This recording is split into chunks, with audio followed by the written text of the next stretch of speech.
good job. Or if Bibi wasn't around, especially the combination, Israel would not exist today. We wouldn't have hit them with the B-2 bombers. You know, they were going to have a nuclear weapon within 2 weeks. Had I not hit them with a nuclear, within 2 to 4 weeks, they would have had a nuclear weapon. And once they had a nuclear weapon, they would have used it. Hey everyone, are you ready to grow your own fresh, delicious vegetables, herbs, and flowers this season?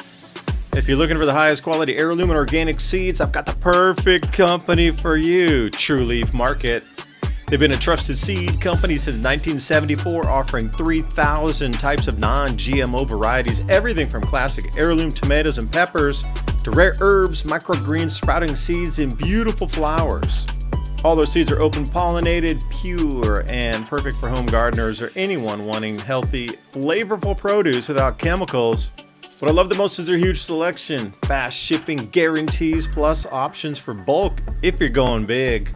If you're excited to start your garden this year with real, authentic heirloom and organic seeds, click the link in the description box below to check out TrueLeafMarket.com. You won't regret it. Happy planting, and thank you for supporting the channel and this broadcast. Products you love, the 72-hour emergency food kit from My Patriot Supply. Not only emergency food, but camping food, and you can prepare that through the week as well. 20 delicious just add water meals. Think about creamy mac and cheese, hearty chili, sweet oatmeal. 2,000 calories a day. You need the calories. You're going to need to think and move. And the mashed potatoes, easier to make than oats, and you can add your own flavors. Goes with anything. For less than a couple of takeout meals at a fast food restaurant, get real peace of mind. And a real question to ask, how long could your family eat without leaving home? My Patriot Supply, click on that link in the description box below. It helps the channel. Truth is hard to say and hard to hear. Most people choose silence. We choose to speak. Your support of our sponsor keeps the Civilization Cycle podcast on air and giving us the courage to keep digging. That link's in the description box below. This is not a toothpaste. It's a revolution for your teeth. Remineralize, strengthen teeth, all natural ingredients. Essential oils, minerals, salts, Alpha Vedic Dental Solutions System. That's alphavedic.com/civilization. You know, we're always trying to bring you the best products here that we think will enhance your life, especially if supply chains break down further or if there's some disruption in our lives here. It seems in the news more and more possible, but hey, who knows? Maybe it's a mind game. But what is not is keeping your dental health up. And not a lot of people are talking about this. We always see the storable foods. But what about dental care during these same emergency situations? Will your toothpaste eventually run out? Well, if it does, then what? So like I say, this whole micro gut biome is driven by your oral cavity first. So take a look at what they have, alphavedic.com/civilization. Every purchase you make helps keep our live radio show and podcast on air, bringing you more information just like this. alphavedic.com/civilization. That link is in the show notes below. And as always, I appreciate your valuable time and joining us in this ever and most important conversation as we move forward in our world. Please remember to sign up for our show notes. With Civilization Cycle podcast, you can learn what to expect as society resets. Agriculture, economy, tech, and history all have mappable cycles, and these cycles affect every aspect of our lives. We can navigate the chaos and thrive together with up-to-date news and information. Also, if you like the content we have here on Civilization Cycle, think about fueling the discussions and the show by buying us a coffee at buymeacoffee.com/Civilization Cycle. And thank you for all the support.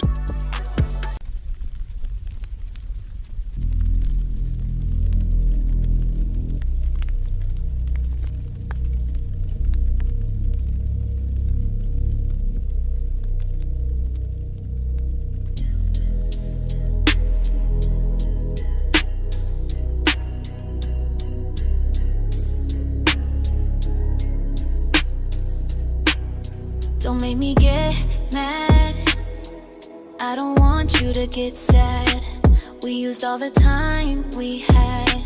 This is gonna be bad, so bad. And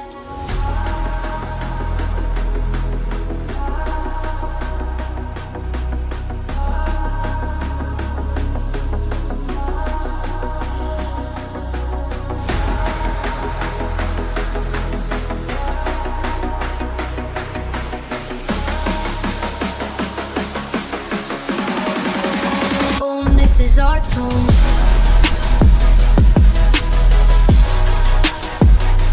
I can go nuclear.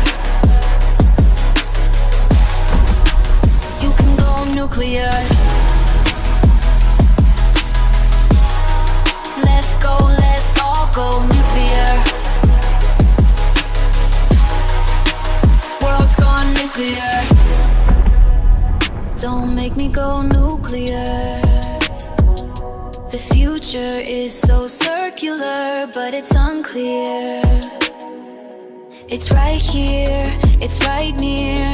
It might go nuclear. Where we go from here, nuclear. Maybe there is nothing to fear, it's just nuclear. Boom, this is our tomb.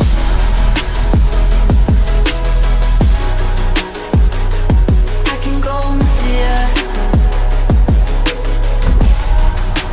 You can go nuclear.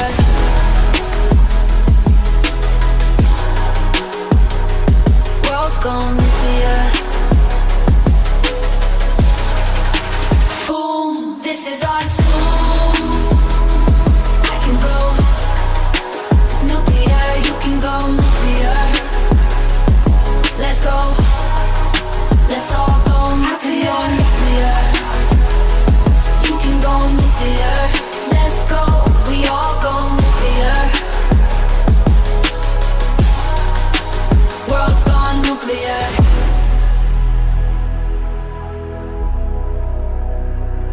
I can go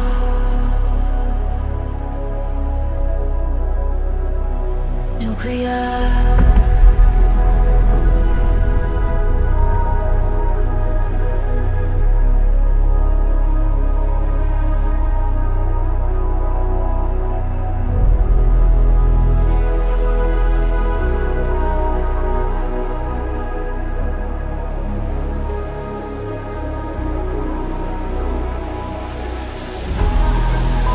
Boom, this is our tomb. I can go nuclear.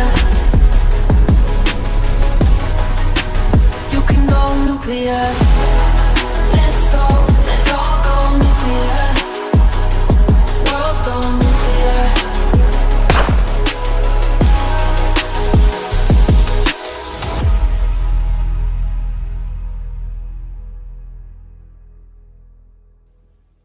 That's dirty. Appreciate the tune. So relevant for the time we live in. Let's all go nuclear. Welcome to the Civilization Cycle podcast, live radio show every Thursday night, 10 p.m. to midnight, broadcasting, multitasking, and multi-broadcasting, if I could speak correctly. Where are we at tonight, Rance? We're up on Telegram, we're up on X, YouTube, and Rumble. Please join us on one of those venues, whichever one you like. Please support the channel with some of our sponsors. Check out this evening. This week, as we wake up into the hologram, calories are going to be the new way that food is going to be sold. You're no longer going to buy a hamburger as a single unit. You're going to be buying food by the calorie as we move forward, the digitization, tokenization. They've moved on it already for houses and land. And at the same time, I've just got some news headlines here for you. The U.S. House of Representatives was vote on banning Congress from insider trading. And 197 Democrats, including Nancy Pelosi, said, no, we vote against that. So if you or I were caught insider trading on Wall Street, we go to prison. Them, they just get rich. You see the divide, and everybody's starting to notice the divide. Have you seen it? I guess the mass awakening continues week by week. It's something about that now. It's so all-encompassing, so all in your face that everybody is literally waking up at the exact same time. Got the wasn't there Amazon data center in Bahrain destroyed, but here's the thing. They took down the entire data center by hitting the center point and only damaging probably a tenth of the data center, ruined the entire thing. Again, that wasn't even on Google Maps, that he airbrushed and erased that out. But But some knew that the data center was there. And I'd seen this a couple months ago that, oh, that was in danger. That's the one that was in charge of all assessment of the Middle East theater, targeting which ships were where, all troop movements, etc. That one just got taken out. So the one that wasn't there just got supposedly taken out, but they have the images of it. I sent one over to Ransom earlier. Take a look at that. I voted for ham and eggs, and I believed the banks, is what the old placards were in the 1930s during the Great Depression. It seems that we're heading that way again. Like everywhere I look across the internet space, all I do is see people complaining about data center rollout. Power's getting more expensive. We've got the roll, and now they have another emergency warning for blackouts and rolling blackouts in the, I guess, it wasn't PJM, it was another power provider, central US, because the data centers were taking so much that when they cut off the data centers, it sent surges through the entire system. So now they're trying to bring in nuclear power plants in every single city, mini nuclear hydro or nuclear reactors. I guess they're pebble bed nuclear reactors. They're trying to put them out amongst every city where there's a data center to try to provide more power, because they realize, and we've all woken up, that water and power. And I would say something about that too, just to start the program here. The rollout of AI is at a war footing. Like, we just don't get this much done in America all at one time with everybody in complete unison and agreement. We got to go, we got to go, we got to do it. Unless you're in a war footing. You know, you go back in World War, say, II, shortly after Pearl Harbor, 100% of the people were on 100% of the programs 100% of the time, and things got done. This AI data center rollout is the same, but I'm going to ask tonight with everybody with an open mind, is this a cover story for something that was and uses way more water and way more power than a data center should? I'm looking at this, what's underground? And is it a cover for an underground city of 40,000 people? How much water would they use in a day versus what, they'd say, a data center would use? Because you're looking at 200 million gallons of water being used by these data centers. So how much would that be for a city of, say, 30 or 40,000 people underground? Would the approximate usage of water and electric be about equal? That's the question. Now, it gives them full reasons to bring in. They got all the communication hubs right there in each data center. Now, if they bring in their own power under the guise of the American people are angry, we got to have our own power production. We got to have our own localized nuclear power just for the data center. Maybe there's something that runs underground to an underground city there. And we'd seen these maps from Rand Corporation starting way back in the 1970s. Air Force was on this. They had all these underground maglev train schematics. And then in the 1980s and 90s, they came out with a huge bunch more maps where the actual military bases were the entry points down into the underground system that connected, because of continuity of government. I get it. You're going to want to be able to move somebody from Washington, D.C. out to L.A. if you can, or move them out to Colorado underground so they never, light speed, you know. Their own dedicated rail lines that are moving at, maglev train speed with zero possibility of interruption, hundreds if not thousands of feet underground. That's a wise move, in my opinion, for a government to do that. So now it comes out, and are we at that point now where whatever was so dangerous for the continuity of our civilization has gone live now?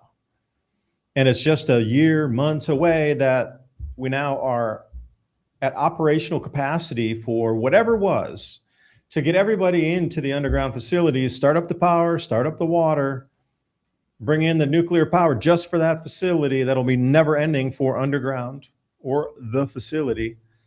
It seems like everything is gone live. And, you need to ask yourself a question, why? Because, for tonight's show, also Ransom had, was talking about the fuel prices. And I will say something, around 2008, I remember the financial crisis well. I was invested in the market and should have gotten out. I learned a lot about that time.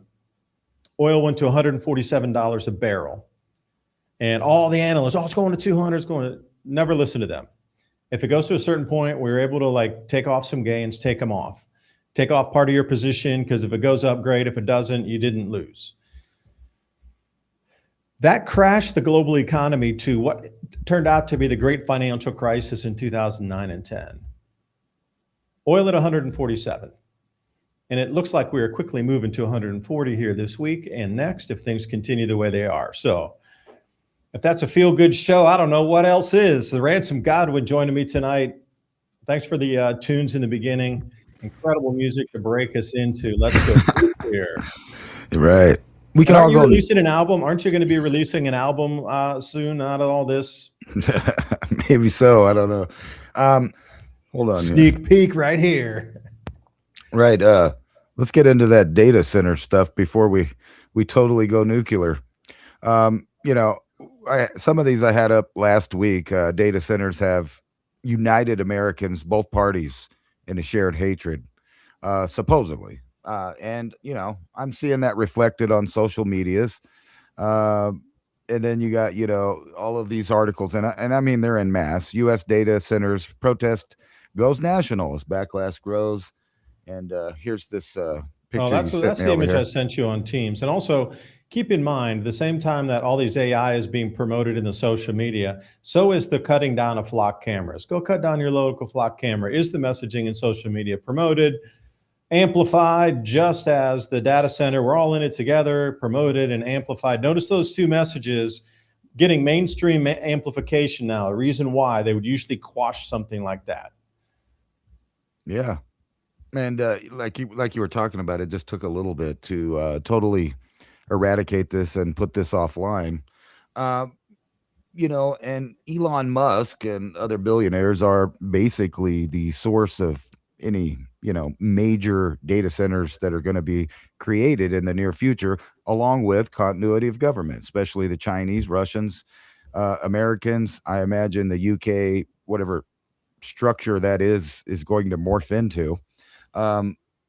They're all going to the data centers, and I wanted you to look at this right here. So everybody's mad everywhere. It's like the flock cameras. You were told to be mad about it. And let me tell you why. It's because they wanted to, from a grassroots level, create an anti-tech atmosphere to destroy all of the outdated, obsolete ways that they could do this, which will allow them and give them the opportunity, the authority, and the resources to create the next level technology that you can't mess with. And we've talked about that many of times, putting it in space. Space data centers proposed by Musk and Bezos, catastrophic for the planet. And this is basically a super greeny, belly aching article about, let's go down here and just look at exactly what they say.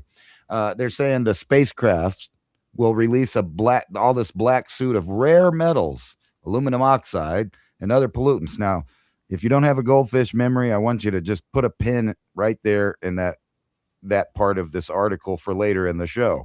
The spacecraft releases black soot, rare metals, most likely heavy metals, aluminum oxides, and other pollutants with unknown effects. Now, let's roll back up here where it says catastrophic, and I want you to see the sheer numbers. Somewhere in this article, it said the sheer numbers that they plan, and it's in the millions. So you were thinking 1,000, 100. No. We're talking millions of data centers floating around in space. Where was it? Yeah, here it is. Proposed millions of orbital data centers, just like I predicted. It's now totally public. This is where we're going. And if you wanted to, kind of trip out on which way the winds are going to blow with this, so you're going to be on the wrong side of things if you're a super anti-data center person. And if you don't believe me, let's check out what Trump said on this exact topic right here. Oh, wait a second. Let me pull that off. Hold on. I have exactly what you're talking about right here. If you give me 1 second to jump into it. Yeah, this goes and aligns perfectly with. So this is from Leo Labs. This is satellites going into orbit from 1957 to 2025. So if you want to take a look at the amount that were even back in the 1960s. So if they're saying that aluminum oxides are coming out of the atmosphere in black soot, think about the amount of damage that was done to the ozone layer and the mesospheric layer with all that going up there too. Perhaps that wasn't the hairspray cans that damaged the ozone. Perhaps it was all of this, and that's why they started to do things in a different way, use different fuels, use different metals to go up, because in the 60s and 70s, there was unchecked. So maybe that was truly the damager of the ozone, but they blamed it on us using a hairspray can. But like you said, this is only at about 10,000 satellites, what you're looking at here as we move in through the animation. 10,000. So what happens when we go to 1 million? More. Yeah. So that would be the question is. Well, now I have to be fair to these demonstrations. There's a lot of like I said, anti-technological movement kind of and opinions forming in the public, partially because it's unknown, partially because it's a nightmare whenever you consider the scenarios that it can create with the technology that it holds. But think about this. They do push that, and I saw a friend of mine on Twitter posting a little graphic kind of like that. It was even worse, where they pushed the scale of the satellite versus the Earth so large, obviously, so you could see them. Because if you looked at it at scale, there's no way that you could possibly see any of the satellites looking at the Earth, in that context. Not that we ever get to, except for this past moon mission. But, the argument's going to come up. And I can tell you right now that the people that are anti-data center people are going to get shunned and ridiculed and basically blocked off in their own little echo chamber blockchain of disapproval. And, let's just listen to President Trump and his opinion on this exact subject, the debate, the like or dislike of data centers. Because you have to convince your community how great these things. You can't fight it. You have to go with it. And you're going to have all that protection, and we're giving you automatic protection. But you're going to make a tremendous amount of money. You're going to reduce taxes. And you're going to have something that if you don't have it, everybody else wants it. Did Right. you say protection is a military protection? That's right. They're going to protect these things, and don't worry about it. They're going to get the resources too. And you're just thinking about it wrong. You need to get back over to thinking about it like something good. You heard it from the Don himself. Oh, Don Coupon there, talking about how we're going to make so much money. And I don't doubt him. Two things can be true. Most of these things that are always set to benefit humans in the human domain often turn into totalitarian tools for enslavement. And that's just the reality that we live in there with that. Totalitarian two-step. Oh, yeah. Hey, it's interesting that you were talking about this. I have some other images for us here, and you're not going to believe it. Ransome and I didn't even try to coordinate on the show before anything, but I had picked up a couple other things here also on this same vein, doing some research on, it's very, so I'm staying in Taiwan now, down in southern Taiwan. There's way less light pollution down here than in the north, but still there's a lot of light pollution. But we saw Starlink satellites on several occasions go over, and I was like, damn, even down here where there's very high light pollution, you can still see that. So it was baffling for me. I was watching a couple videos, and here Starlink satellites are leaking signals, radio signals that interfere with our most sensitive radio telescopes.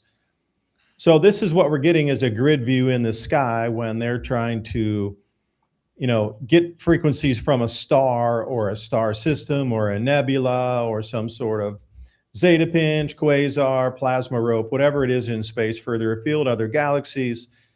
And it's interfering with that now to the point where our multi-billion-dollar equipment meant to look out into space to understand where we came from, is there anything else out there?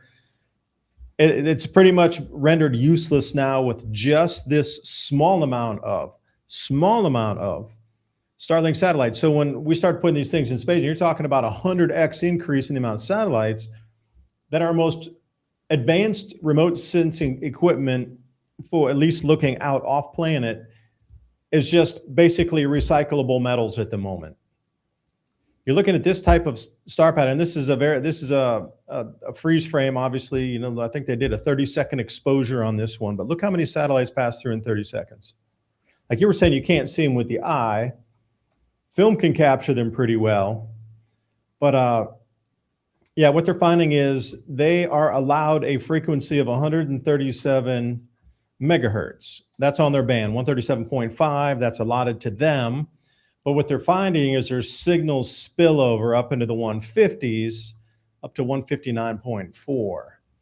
Now, that would be like you as a radio station saying you're supposed to be at 101.5, and you're like, well, we took 101.5 all the way to 109.6 and all the way down to 88.1 as well, but good enough. We're not breaking the law because we had our allotted channel. It just spilled over to include everything else.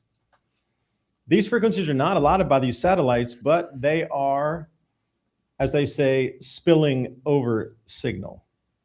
Now, again, this is a big problem. Not a lot of people are talking about it. So are we giving up our ability to sense and even record asteroids coming into our near-Earth orbit here? Or is that going to be a thing of the past where we can even notice that there's near-Earth objects coming into us because the satellites are up there? I mean, that is a huge difference of allotted bandwidth on the megahertz frequency scale compared to where you spill to. That's more than 25 upward. That's insane. That, again, but nobody's talking about. It's up in space. You can't see it. So these, we are at the end of ground-based space exploration as you know it. Because here's another one, and this is off of space.com. So they've analyzed 76 million radio telescope images, and they found zero where the Starlink satellites didn't interfere with their signal processing. And again, here's your streaks. It's amazing that whatever radio telescope is using this comes up with the same exact bounce back effect. There's no way we can actually look out any longer the way we used to. That is, we're going to have to do something different with it. But it's pretty interesting that 76 million images came back. And let's see here. I'll read the paragraph for you just so I can quote it for you. Quote, an analysis of 76 million images from a prototype station for the Square Kilometer Array, SKA, radio telescope found Starlink satellite emissions on 30% of the images in some data sets. Such interference could affect research outcomes that depend on data. The survey identified 112,000 radio emissions from 1,800 Starlink satellites and observed that the interference was not intentional. And then they put it the same thing at 150 megahertz versus 159. So even the spill from their allotted 139 to 150, still egregious in that kind of, they identified 703. Well, those should be immediately taken out of orbit then. And then let's see what the date of this article was. Yeah, this is July 29. That was even last year.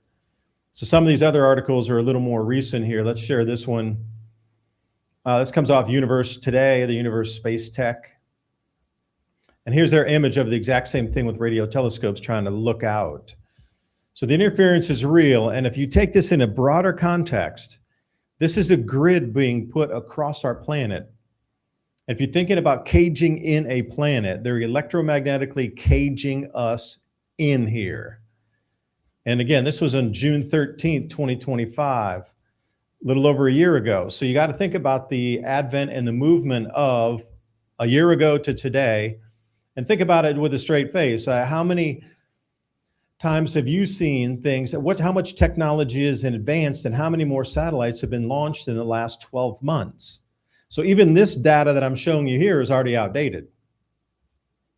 It's already outdated because it's been over a year, and the exponential increases in not only size, breadth, and number, but the computing power and processing is, we've hit that curve where, you looked at it in the beginning. There's a bunch of these plot curves that show you how the tech can get better. It can double. Well, now it's doubling in like a week instead of a year.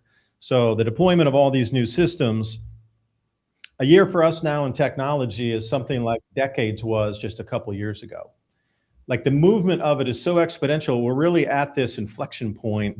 Some people call it the singularity, but I believe we are at that or in the process of entering into the singularity currently at the speed at which these things are rolling out and deploying.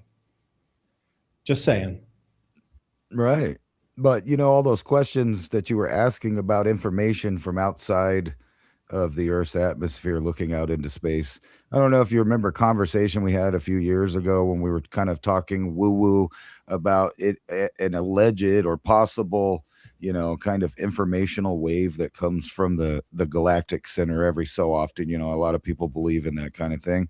And I was mentioning that we were putting up so many satellites and 5G, 6G, whatever, so much electromagnetic interference that we would be totally numb.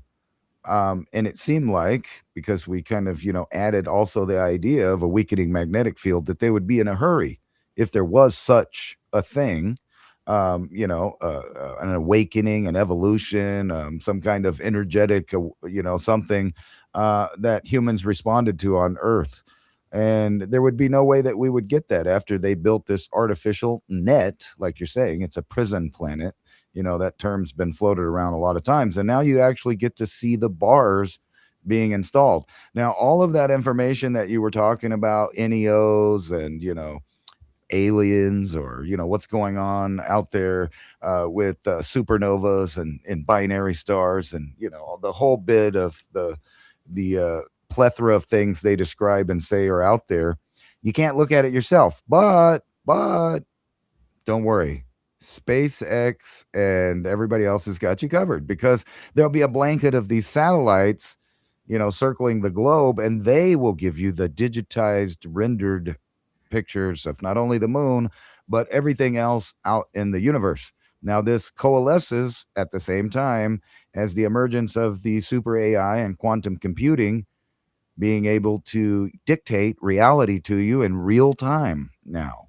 All of the information that you'll be getting from now on from the internet, as the old sources, avenues, and portals close up, will only be that of the machine, the information given by the machine. I mean, right now we're pretty much there. Anywhere you look or any avenue you go for information and media is outsourced and, kind of kettled and then spun and, lying by omission and things like that constantly. We all know of Operation Mockingbird, and the idea that it ever went away is laughable. And, we had the Schmitz-Muntz Act, and, the list goes on and on. Now, these same people, and I say the same people because despite administrations changing, there's a core group of people that never changes. It's the Kissinger types, or whoever, has taken his place in today's world. The deal makers, the brokers, like when they opened up China to be part of the New World Order and gave them all the manufacturing jobs and pretended to act like they didn't know that they were creating an alternative superpower to compete with the United States. They all knew that, and those people aren't gone. Some people call them neocons or globalists. Other people have more colorful names for the different groups out there. But they're in action, and now we're talking trillions of dollars moving that there's no way any accountant or, administrative body doing some kind of, audit is ever going to uncover. All of this information is now controlled, uploaded, and, diluted, you might say, to hide wherever any of this black budget money that once just disappeared, and they just openly would admit it in Congress or, at the Pentagon. Oh, well, we don't know where the $2.4 trillion is right now. And then, that number grows into 4.6 trillion, and then it's, how many trillion now? 18. Until, yeah. Right. But SpaceX 18 trillion. No, that's no joke. It's 18 trillion, right, approximately. And then SpaceX, you can go get that. Mark my words. You just saw that they're putting up millions of satellites carrying data centers. Now, that's just one avenue of technology that a satellite can deliver to space, is a miniature data center. There's lots of other stuff. There's weapons applications. There's those things we were just talking about, sensors looking at the universe, giving us our information, filtered by the AI, obviously, because those are the same companies that control the AI, that want the data centers, that own the satellites, that are creating the grid. There's really no way out of it. The question is how do we live in it once it's created? And it looks like, not to be a negative Nelly or a doomer or none of that stuff, but judging from the fads and the news and the actions of governments, we are in basically World War III.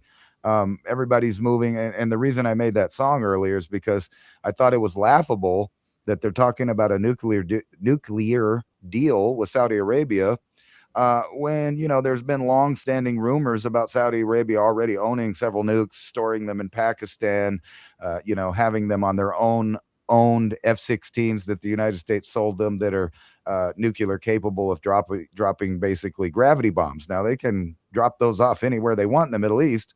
And now they're acting like they're pushing the brakes on this deal. The only deal that was about to happen is everybody's about to admit some of their cards as the game changes here.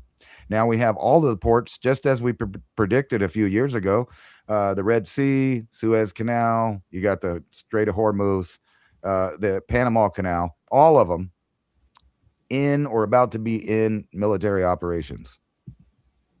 Yeah, and if you pull up that chart again of SpaceX, we talked about this, and I said, as soon as that IPO is over, that thing's going to drop like a rock. Be careful with it. And look where we sit, way below the IPO price. For you and me, it was 160 get in price. But for those who were institutional investors, they were getting in as little as $9, $7, $12, $15. There's a whole range of, depending on how many billions you put in to participate in, is the preferential rate that you received as an institutional investor, way under that. So this is going to be close to the bottom price. Remember, I was talking about August 11th is when the unlock is for 25% of these shares that were locked in on the people who participated in the initial seed offering of this IPO here. So as we come through the rest of the month here, this should go back up. But between now and then, how many disruptions are there going to be? Because you see wheat starting to skyrocket and rice really starting to hit it. We've lost the fertilizer. The diesel is going to be expensive at harvest time. We didn't get hardly anything out of maturation, and the crops are lean and scrappy this year because they just didn't have fertilizer.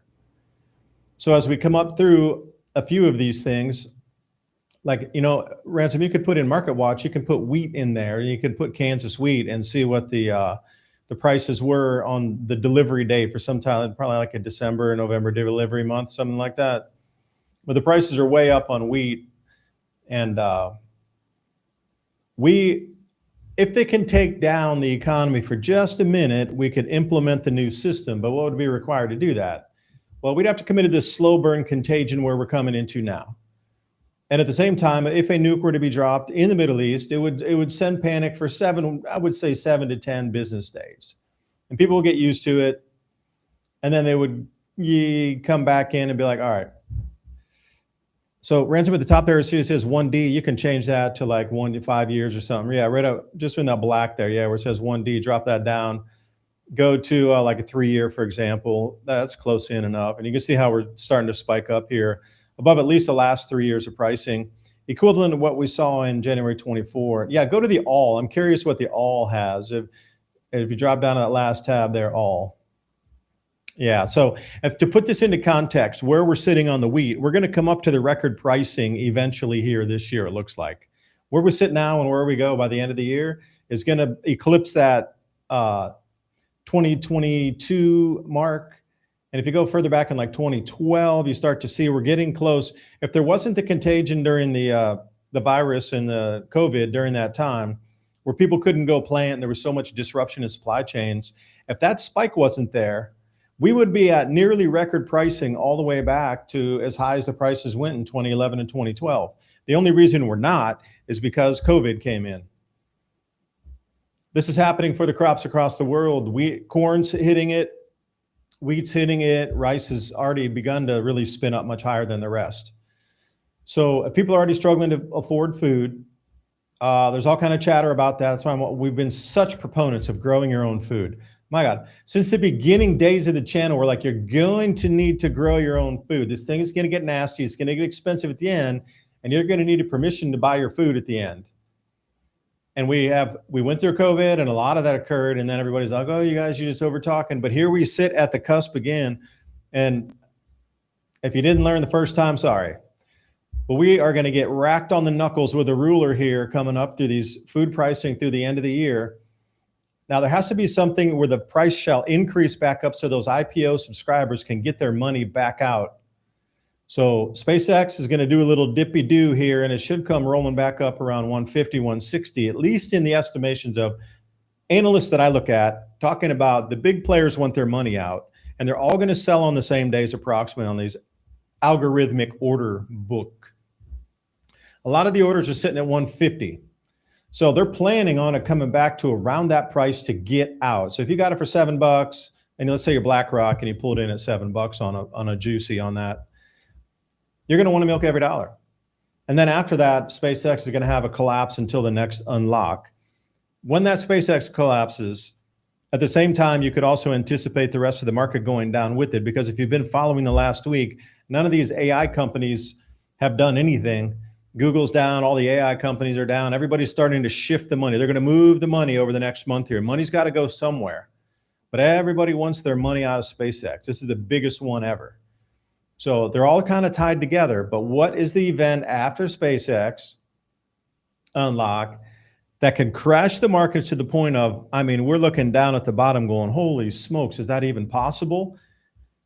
And then it'll bounce back up V-shape immediately with a new monetary system put in play, or at least parts of the new monetary system. This will give the Depository Trust Clearing Corporation, the DTCC, a chance to test its battle-hardened, tokenized global basket for liquidity in a global contagion event. They haven't tested it yet in real life. They tested it on computer. You know, they did the simulations. It worked in their simulations, but reading from the Bank for International Settlements documents, they need to test it in real time to see if it works. But there hasn't been a big crash like that. They could do a flash crash August and parts of September, and then the market starts to come back in October again, something like that.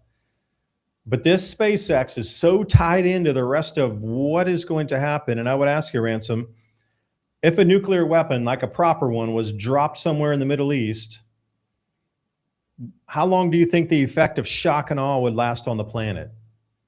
Before people started to go, okay, we recovered, it only damaged this much, we're back, we can stabilize everything, and everybody agrees, no more nukes, and then the whole this thing, and peace now, forever. Well, there's no way they would just drop one. Somebody else is going to drop another one.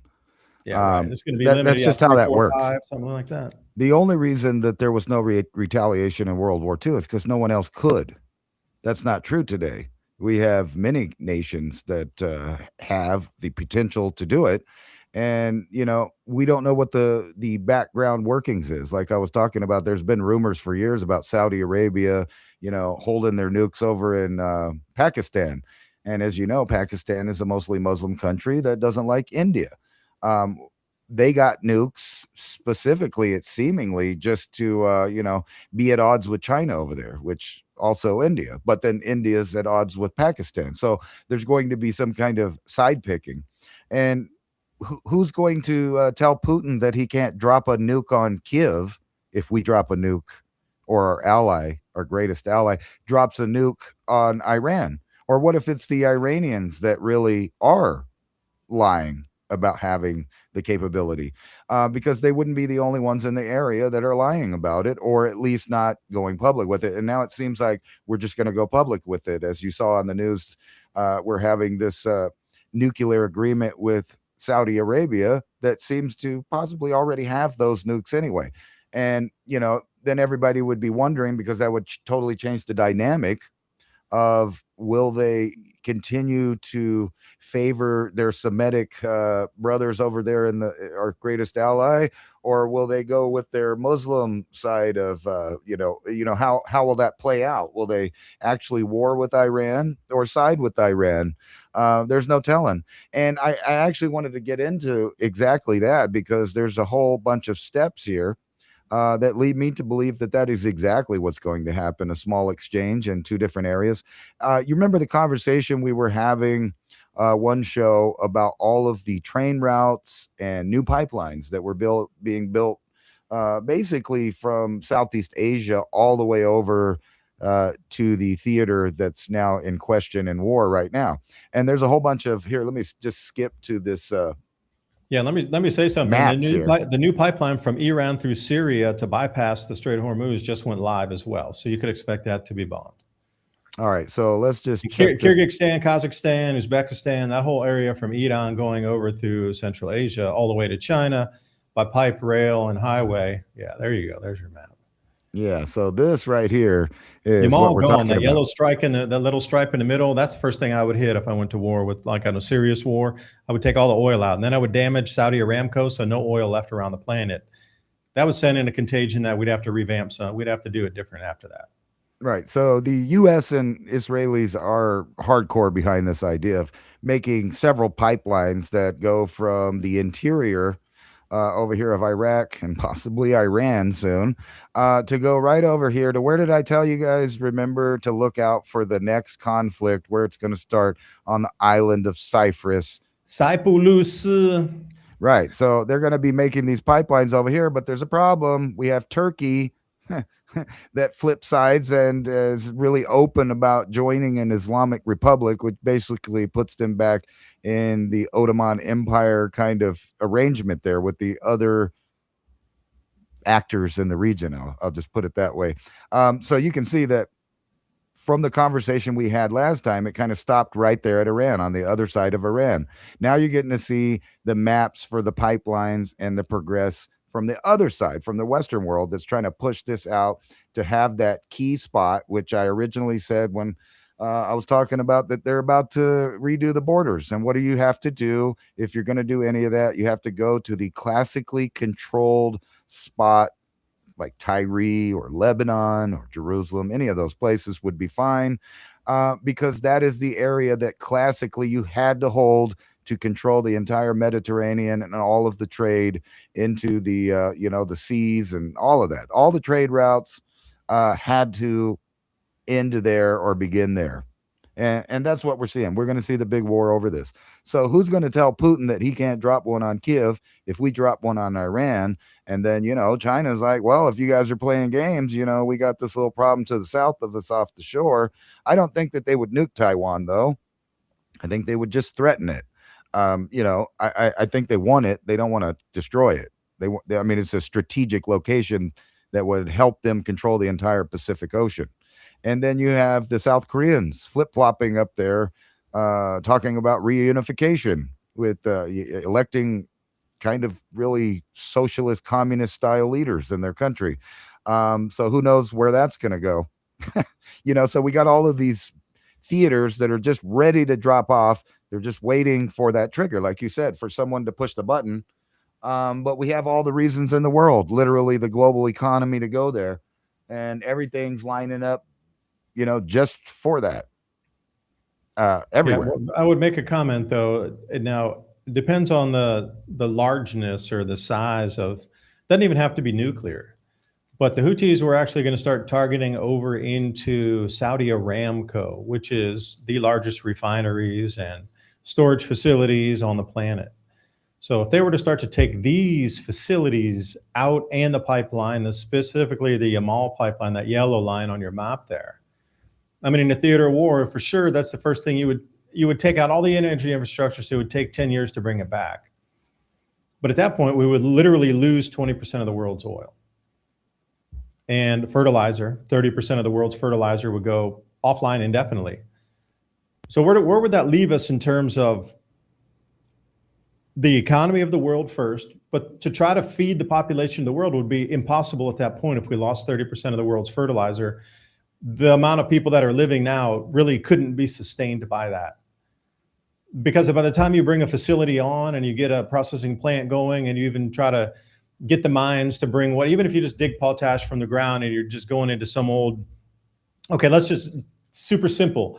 Nauru Island, they used to have a bunch of bat guano there. So that was one of the big mining operations, was mining all the bat guano or bat poop over 10,000 years that they left in these caves and all over the island.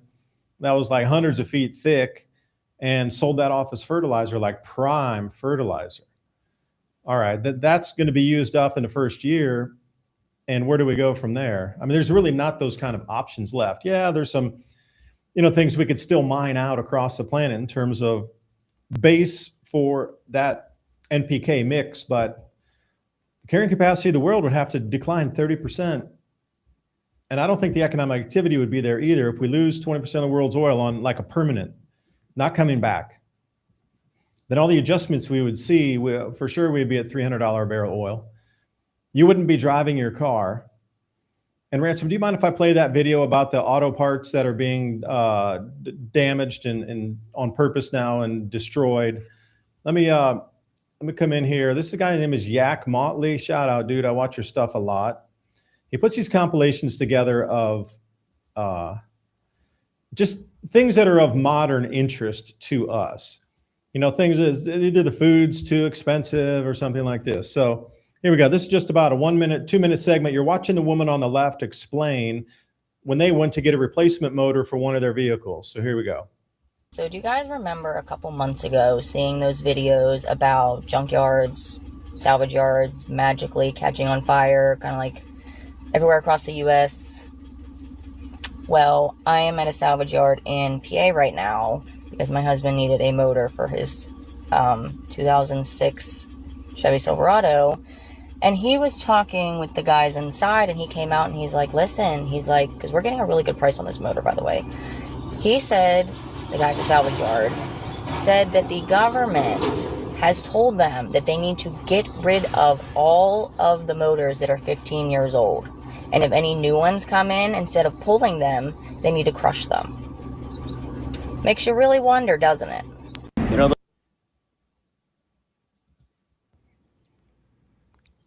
Yeah, so that's where it is. Like even the old world of if you were able to repair things on your own and swap out, because you know, living in the Southeast US, everybody got that skill set still.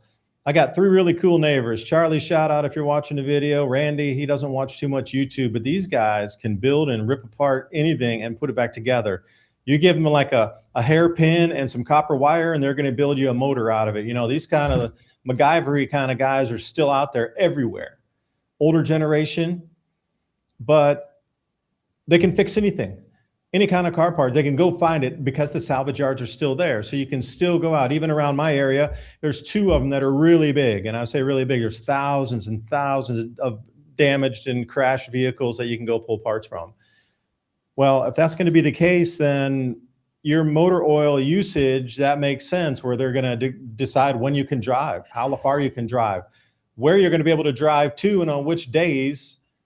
If motor fuels are that valuable because we're at $300 barrel in oil, all the Middle East has taken offline for a decade, then it would actually make sense why they're trying to implement these restrictive models of driving while the flock cameras are out there. So if you're caught in the wrong area, they could flag your license plate and automatically turn off your car. You know, it all fits. Like we're coming into a very controlled society here, and I don't know the tripwire for all of this control. It's there for a reason, because somebody knows that this level of control is going to be needed. Is it because we're going to lose 30% of the world's food production and we're going to have food riots everywhere, and that's really the main reason? Are you telling me that data centers need 2 million gallons a day of water and their own nuclear power plants? I don't think so. I think there's something else under there that people are fleeing to, and it's game on already. So whatever comes next is going to be pretty immediate in my 50,000-foot view of it here. We got the SpaceX IPO. Everybody's expecting to crash in August. We got this possible nuclear exchange going on. War's going to ramp up all in the next month or so. And then where does that take our world is the question. Because AI is done. Like the investment's not there anymore. That money is rotating out. Everybody realized you can't spend trillions of dollars on something with like a $50 return on it. Yeah, the sniff test here just smells like mierda. Right. Well, let me tell you something from my limited, intellect. Taking apart cars, I've always found, was nothing harder than Legos. It's really not that complicated. People make it seem like it's complicated. You give me a 10, a 12, a 14, I can strip a car in a parking lot and turn it into nothing in a second. Now, to get what you were talking about, I know a lot about this subject, especially the auto parts industry and the salvage industry, which includes the insurance auto auctions, which were a really big thing for a long time. Now, the smaller market would be used car parts. That's really not even considered, probably since the 80s, as a larger business in the overall car industry. Then you have new OEM parts, aftermarket parts, and things like that that you might get your mechanic to buy and put on your car. Or if you know the guy down at the body shop, you might save a little money by not using OEM parts, but you have the right for any place to use those. Matter of fact, you can insist that they use only OEM brand new parts from the manufacturer, from the auto industry. Now, when a car crashes, the insurance companies started playing this game where they would total the car, even though there was very minimal damage to the car, especially when the new cars started coming out.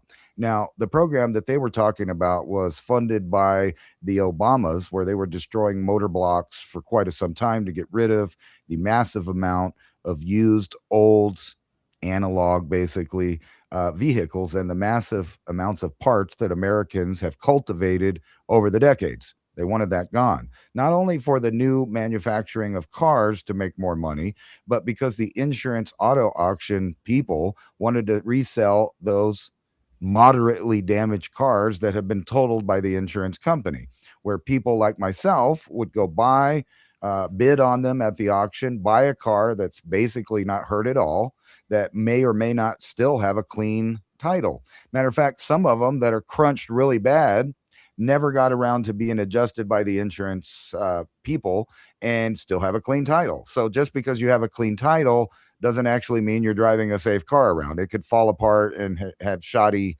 mechanic work or body work, or mechanic, like actually, the frame and things like that could fall apart. You have no idea with that. People depend on an automatic Carfax or things like that for the vehicle history, which is basically silly. Now, you can get new cars from there that basically have no damage and resell those cars. And they don't want that to happen anymore because they've already paid off on that exact car. So you buy that car from the auction, you sell it to a customer. It has a clean title. They drive it, they get in a small fender bender again, and then it's damaged. But all of that is just a side note.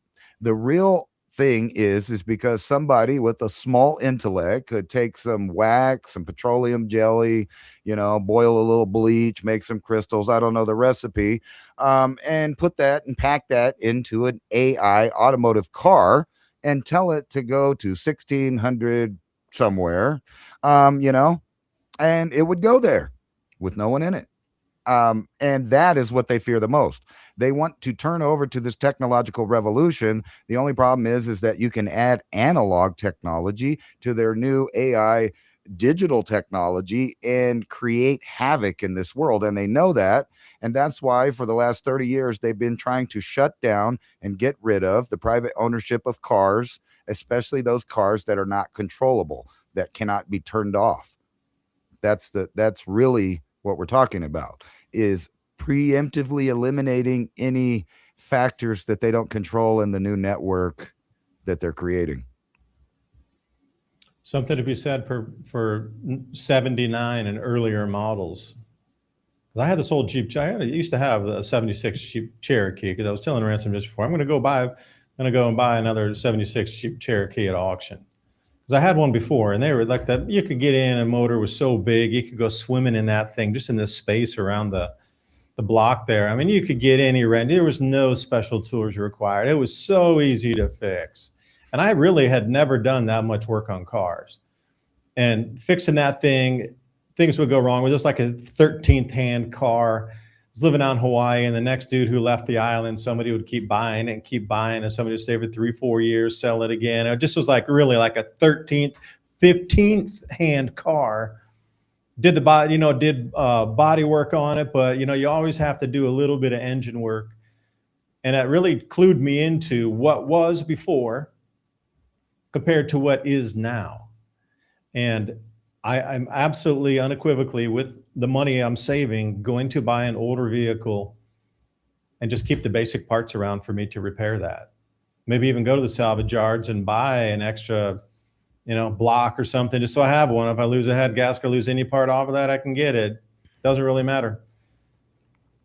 Having these older cars that are EMP proof and also AI proof that still run, because if you can create and do biodiesel in your own locale with whatever types of oil bearing seed plants you can grow and harvest, you can create your own motor fuels. If you know how to distill, you can create your own motor fuels.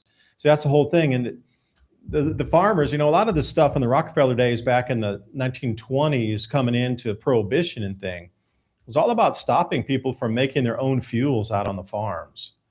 I mean, that was a really big thing. Corn ethanol is not a new thing to put ethanol in a mandate. E15, dude, they were doing that 120 years ago.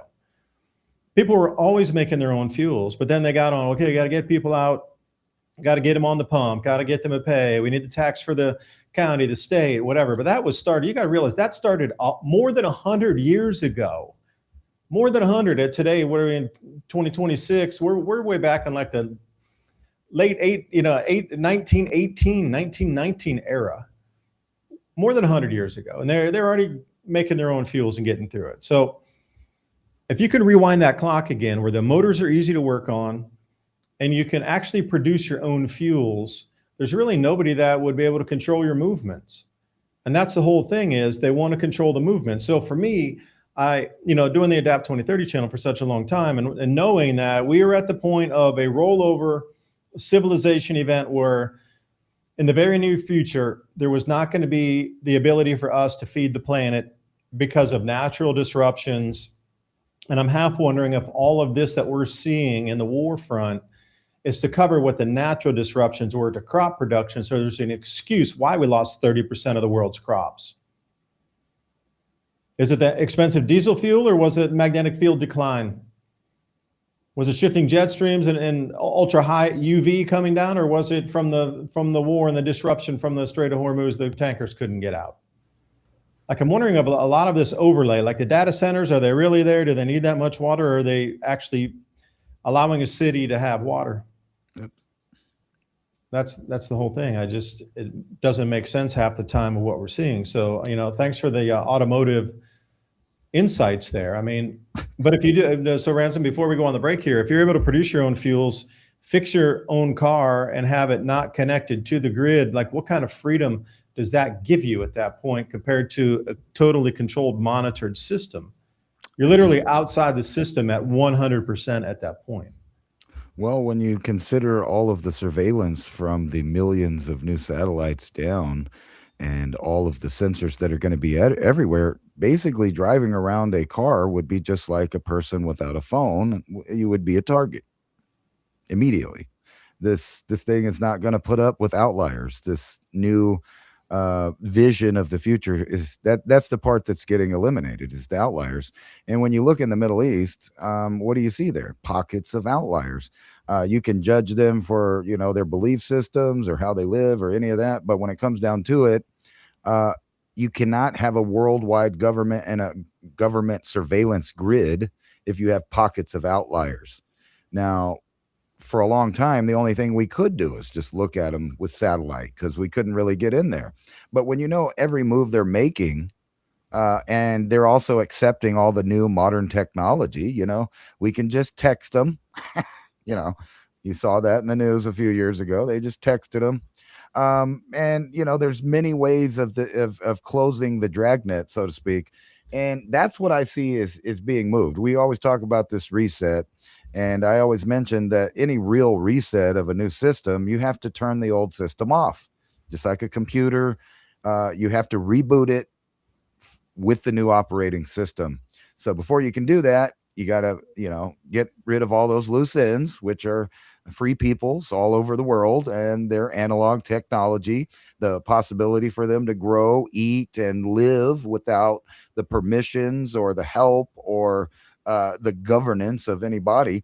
And that's what they've been stamping out. So you can't tell me that the upcoming famines that are undoubtedly coming, now that we know what's been happening this entire summer, that alone would cause it. But we all know that there's been a slowly moving program to reduce the overall output of food on this planet for the last 20 years. They've reduced the energy. They've reduced the ability for farmers to do certain things by putting in rules and regulations. And they've made alternative foods that are in direct competition with the naturally grown food that somebody can live off of at their home. They've made it illegal to grow in places. They've made laws to control the water, the energy, and the air. I mean, this is a program that's moving forward, and anyone that says it's not an organized program is only kidding themselves. Speaking of the outliers, we go on break here. E.S.T mined 6% of all Bitcoin, 6 to 8% of all Bitcoin on the planet in 2025. In 2024, they mined 4 to 5% of all Bitcoin around the planet. Now, if America's trying to become the Bitcoin capital and the crypto capital of the world, you want to take out one of those competition outliers, also with their banking system outside of our SWIFT and controlled systems. I mean, that's why they want to go after the crypto there. Anyway, we're going to come right back. Enjoy the sponsors. We love these products. And if you want to support us, keep your summer going, keep yourselves healthy. You support them, they support us. We'll see you in a couple minutes.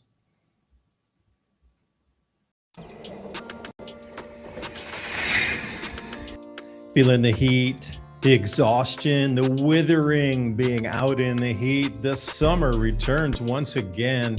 Time to rehydrate. We got hydration that works as hard as you do.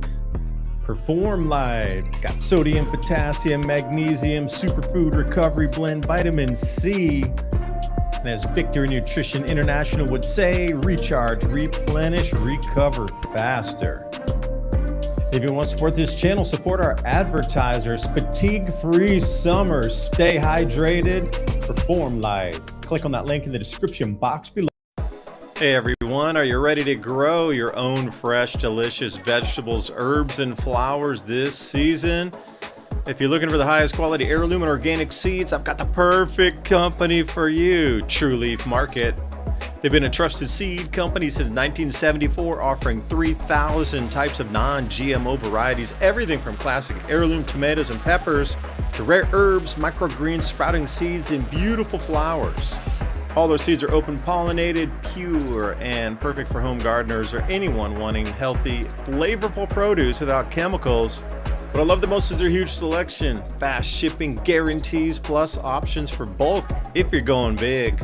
If you're excited to start your garden this year with real, authentic heirloom and organic seeds, click the link in the description box below to check out TrueLeafMarket.com. You won't regret it. Happy planting, and thank you for supporting the channel and this broadcast. Product you love, the 72-hour emergency food kit from My Patriot Supply. Not only emergency food, but camping food, and you can prepare that through the week as well. 20 delicious just add water meals. Think about creamy mac and cheese, hearty chili, sweet oatmeal. 2,000 calories a day. You need the calories. You're going to need to think and move. And the mashed potatoes, easier to make than oats, and you can add your own flavors. Goes with anything. For less than a couple of takeout meals at a fast food restaurant, get real peace of mind. And a real question to ask, how long could your family eat without leaving home? My Patriot Supply, click on that link in the description box below. It helps the channel. Truth is hard to say and hard to hear. Most people choose silence. We choose to speak. Your support of our sponsor keeps the Civilization Cycle podcast on air and giving us the courage to keep digging. That link's in the description box below. This is not a toothpaste. It's a revolution for your teeth. Remineralize, strengthen teeth, all natural ingredients, essential oils, minerals, salts. Alpha Vedic Dental Solutions System. That's alphavedic.com/civilization.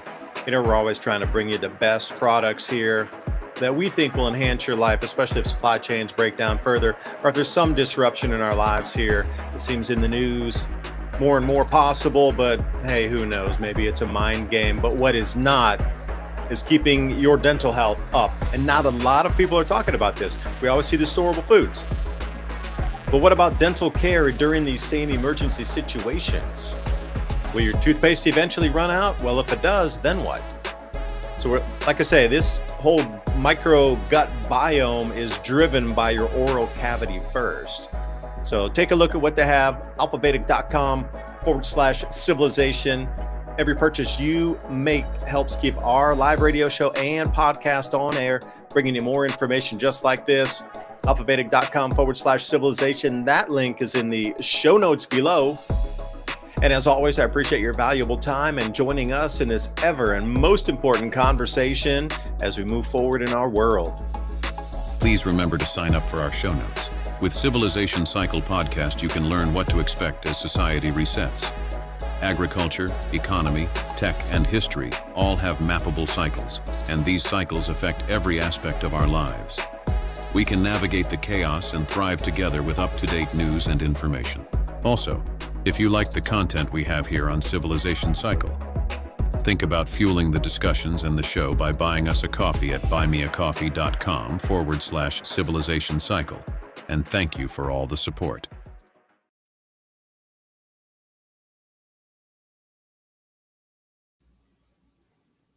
Welcome back for the second hour right here, the Civilization Cycle podcast, every Thursday night, 10 p.m. to midnight. Check out some of the comments on buymeacoffee.com. Just before the break, I was looking at some of the Bitcoin mining statistics of E.S.T, because so eloquently spoken, Ransom talking about the outliers being taken out. So this machine will require total control and dominance. Think about the Borg, that old Star Trek episode where resistance was futile, and this species, electronic AI species, overran the planet, and anything that didn't comply was removed, destroyed, and the resistance was futile, so was said. So I just want to run a couple numbers with you here. Now, it's saying that numbers aren't exact because, well, information is more difficult to find, and Iran masked a lot of this information on purpose, knowing that the U.S. government would eventually come after them. Currently, between 1% and 2% of all Bitcoin ever mined was mined by E.S.T. Now, the current totals, at least some analysts are agreeing on a minimum of 200,000 Bitcoin under control that were mined. But 2% or even 1% is, we're talking about 20 million. So it comes in that range a little bit. Current value at $65,000. I rounded it up and just said 200,000 Bitcoin. 13 billion US dollars outside of control that they can be used swapped.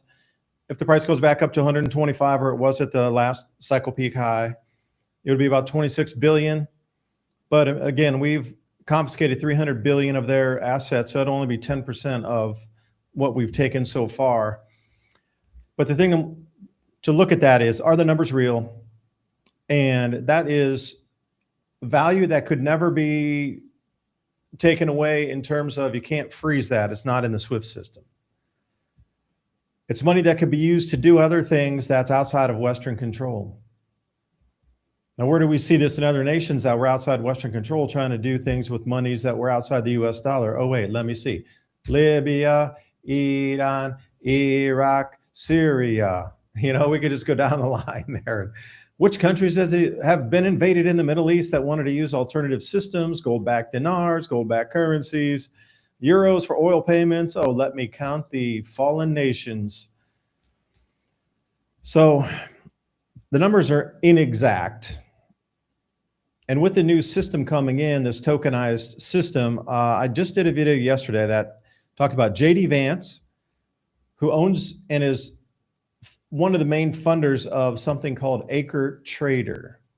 Now, Acre Trader allows you to buy farmland at a fractionalized piece. So they would generally, for example, 100-acre farm, they would buy the land on the farm, lock, stock, barrel, and the investors would put in $15,000 each, and they would sometimes lease that land out to another farmer to grow on it, or they would get a commercial grow to come in for themselves and take the yield off the grains off the land as that. And each year there was payback to the investors because that's cash flow. Whether you're leasing it out on 100 acres, which is not so economical, I forget, you'd have to look in each individual state to see what the lease rates were, but some of us as low as $500 a year to lease out an acre of land. So if you had 100, that's not very much. You're just looking at a few $1,000s. Got a mosquito in the house too. I don't know where it's coming from. But to grow something that you knew was going, yeah, and there you go. That green line is the actual value of farmland going up compared to the red S&P line. The gold is the gold. But at the same time, as the land's increasing in price, if you're an investor and you sell your one share back, they will divide that out by the total value of the new land. And then maybe you put in 15,000, the land doubled. You're going to get out not exactly double because they have maintenance fees, management fees, this sort of thing.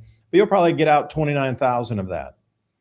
But the cash flow is the interesting thing. In their cash flow model, either they grow the crops as a contract grow, and that in turn is sold off and that profit comes back in, which is much more profitable than leasing out the acre but it is in some places up to $2,000 a year to lease an acre. So if you had 100 acres, that's 200 grand inside the project yearly for cash flow. So see, these things are running in tandem where they're getting cash from operations and then the actual land itself increasing in value. So this is what people are tokenizing investing. And that's JD Vance right there, acre trader.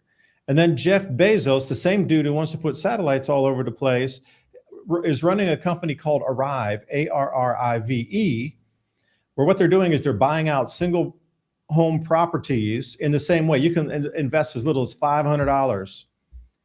So a lot of these properties are in the $300,000 to $400,000 range. So they'll get in 1,100 people or 1,000 people at $500 each to come in and buy these single property homes that they envision renting out for about $2,300 on average per month, to be able to be the cash flow to pay people this 6% or 7% interest on a yearly, not a monthly, on a yearly. Plus the value of the home could go up itself.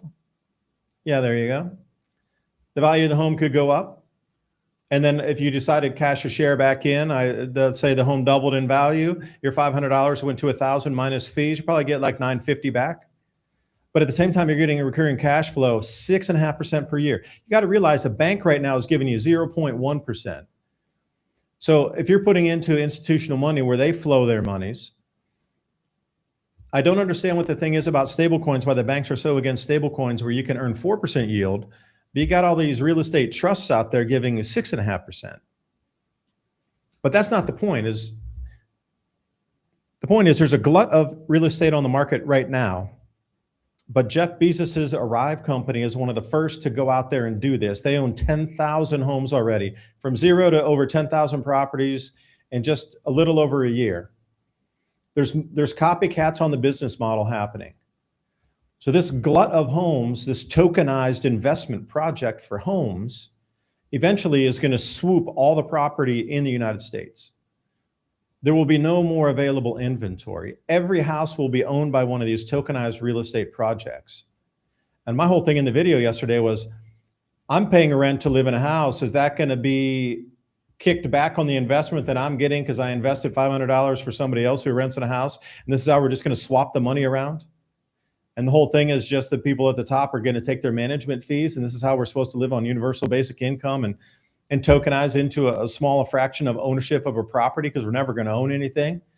Is that, why Home Slice over there in Switzerland told us at the Davos forum that you own nothing and be happy?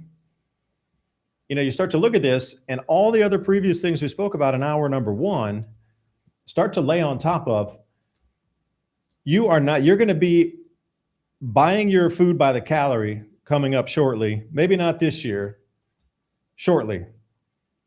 Everything is going to be tokenized, and we already started doing this with stocks, bonds, anything else in the financial markets, insurance, everything else. Trillions of dollars is already being tokenized using stellar lumens inside the DTCC out of New York, which clears like $3 quadrillion per year.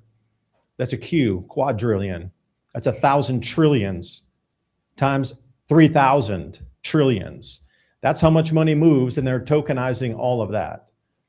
You're not going to own your house anymore. Let's say I've been paying my house. I quote unquote own it, but I don't own it. That, even though I'm not on Arrive's, let's buy a house and rent it to David because I have my own place, the banks are still going to take that because I have a small mortgage payment still on the house. and there's a bunch of equity because I paid for years on this land and property. What they're going to do is they're going to split that out in two pieces. The house that can't be moved is going to sit there. And they're going to make a smart contract of all the money that's been paid into the house. And they're going to pull that out into this money that can move around the planet because I can't move David's house over to Japan in 30 minutes. So they're going to split it out. They're splitting all equity out of everything on the planet at the same time. So even though you think you might not be involved in Arrive because you're not going to be a renter because you already own your own place, as of November of this year, your house is going to be owned by somebody else, not your bank. Your bank is pledging that capital into a basket of liquidity for the country so we don't default. Anybody in the world can use that and pull it into their country if they need it to stop a financial crisis. So we literally are at the end of owning anything as of this year. And then, trying to take away the cars, trying to, force you to have your ability to travel at any point turned off. They're, Canada's stopping flights to Cuba. We're reducing the amount of flights globally. I mean, everywhere you look, there's something under this control grid that's expanding. And I would love to get back in the cars too. And then, if we come into some sort of nuclear strikes and the markets go down, most people will be margin called and they're going to lose hugely everything. Because even if you're only out at a 1x on margin, like if you're going short for something, well, short would be good on a nuclear strike. But a lot of people are going to get wiped out. If the market falls 50% in one day on some kind of weird thing, I would imagine tens of trillions of dollars would evaporate out of most people's IRAs and 401ks. Because these funds that hold your money that you think like Fidelity's holding my 401k, they're leveraged out to like 10, 20 to 1, even though you didn't leverage your money. If they're going long on a 10 to 1 or a 5 to 1 and the market drops 50% in the afternoon, there's no way they can cover that at today's system the way we do it. Until that tokenized system comes in later this year, between now and then, anything that happens where there's a huge market drop like 10, 20, 30, 50, 70% in the afternoon, the entire financial system melts down completely to zero. Everybody will be wiped out. Everybody. You think you're secure because you got your 401k and all that? You're going to be wiped out because they margined it all. And this is the scariest thing. So, do you think that would, Ransom, what's your timeline? When do you think this is all lined up and planned out that we're going to have this massive event to drive markets and crash to bring in the new system? So, and remove all the outliers. Give me a time. What are you thinking about? I think we started this summer. This is the beginning of it. And I have, I have all of these articles up here from various different news sources that are all saying key things that tells me that this is not going to stop anytime soon. I never thought it was going to, actually, from the beginning, because it looked like a complete repeat of 2001 and the events that happened after that. But let's just look down the things. And by the way, let's first talk about this traveling thing that you were talking about, restricting traveling or making it where people don't want to travel. And I found this article from the New York Times very interesting. It says, should travelers give up on summer in Western Europe? Do you want to travel to Europe?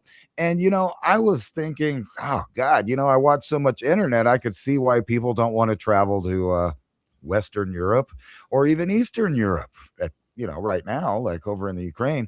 So I went down through it and I looked at all the reasons. And, basically they're saying, well, it's not, all the stabbings, the fires or the culture clashes, rapes, murders, or none of that stuff. It's because it's hot, man. It's just so damn heat hot. Dome, dude. Heat dome. And they ain't got no damn air conditioner. Oh, no. I'm calling BS on that. Rough in Italy, man. I can't have all that fresh pasta and good fresh veg while I'm sitting in a non-air conditioned balcony right next to the seaside, dude. How dare you?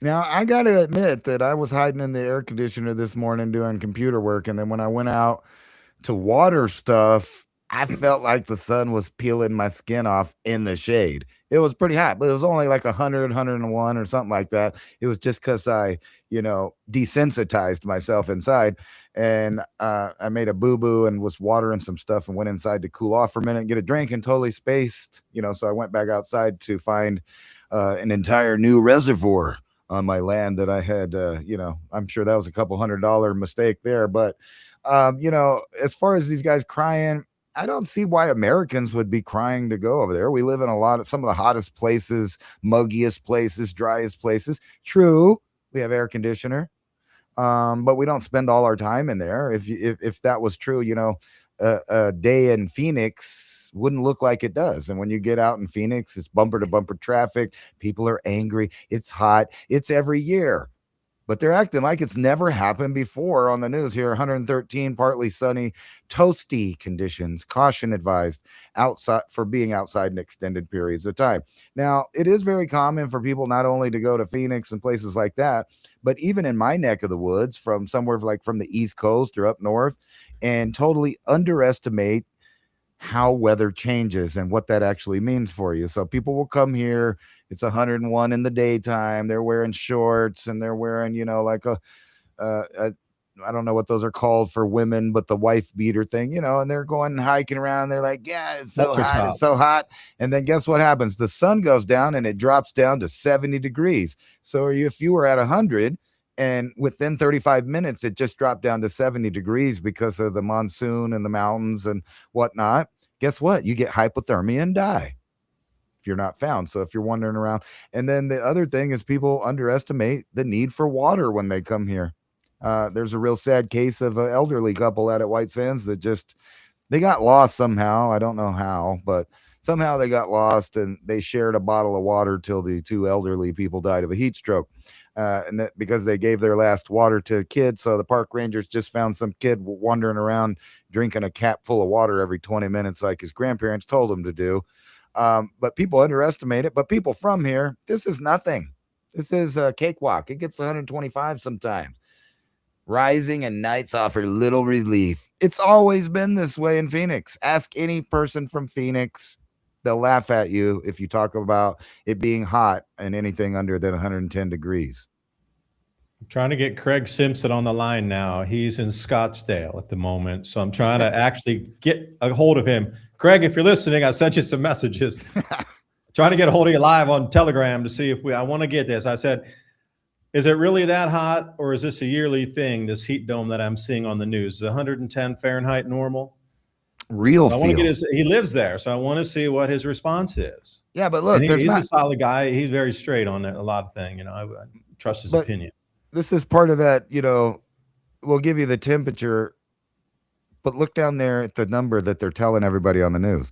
So if you're watching the local news, you're looking at the real feel. It feels like I identify as 2 or 3 more degrees hotter. The kind of nonsensical science stuff, like it feels, it real feels. They do that with the cold in the winter too. Well, Dan, dude, I'm identifying as an Antarctic glacier today. Anyway, behind me, I'm part of that glacier right now. Before we get back to the tumble and my timeline on destruction here, I thought that it was worth bringing up some of these other articles here that are kind of off the topic here. More earthquakes. No, that one's right on topic with all the earthquakes, man. We talked about that not even 2 weeks ago after the Venezuela quake. According to the 1812, 1811 lineup, the way that then preceded the New Madrid fault zone, it went Argentina, Mexico, California, New Madrid, and boom, we got one right off the panhandle. Damn, dude, I'm making me nervous now.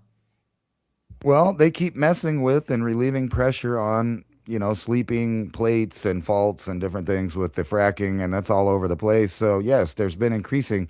Actually got to feel my first 5.0 in Alamogordo. It was just 90 miles south of us, and it was kind of bizarre because we don't have earthquakes here. And then here you got this. Yeah, don't catch you off guard if you get a quake. They always make me woozy. You always feel like you're surfing on the earth. Weird. Right. Here's more of the rewilding idea that keeps going on in the background as we phase into the new world. Red wolves back in, man. Bad idea. So This is happening in a lot of states. So what they're doing is they're creating these woodlands that are off limits to humans. But don't worry, they'll pop some data centers right in there and things like that in these areas that you're not allowed to go. And they're going to rewild them with carnivores that are known and have in the past eaten humans, especially if they get in large numbers. They're very bold animals. So Do these we are need red, robot dogs at that point? We don't need robot sentries then if we got You mean- real wolves. you know, like the Japanese putting out their little robots to scare off the bears there. And speaking of bears are running amok all over the place. One just got electrocuted that went viral in New Mexico. It was so hot for the bear, and it couldn't find liquid water that it climbed up a telephone pole and eventually got electrocuted from the electrical wires that run down the same pole before anyone could rescue it. I don't know how they were going to rescue it anyway. It was a giant brown bear laying across the top of the telephone poles using the wires as kind of like a hammock to try to cool off, because I think there might have been a breeze up there. But either way, conditions of either less prey or, whatever you want to call it, less water, it could be in some areas, are causing bears to come out. And, if you think the government is on your side when it comes to protecting you from wildlife, that they are now helping to expand into new areas after, human progression made them regress into areas of the wilderness of, in extreme areas, they're now coming back. And according to the National Park Service, they won't kill grizzly that fatally attacked the glacier hiker. Now, I do admit that most of the time when Oh, that looks mean right there. Holy smokes. That's a terrifying photo right there. Whoa, sheesh.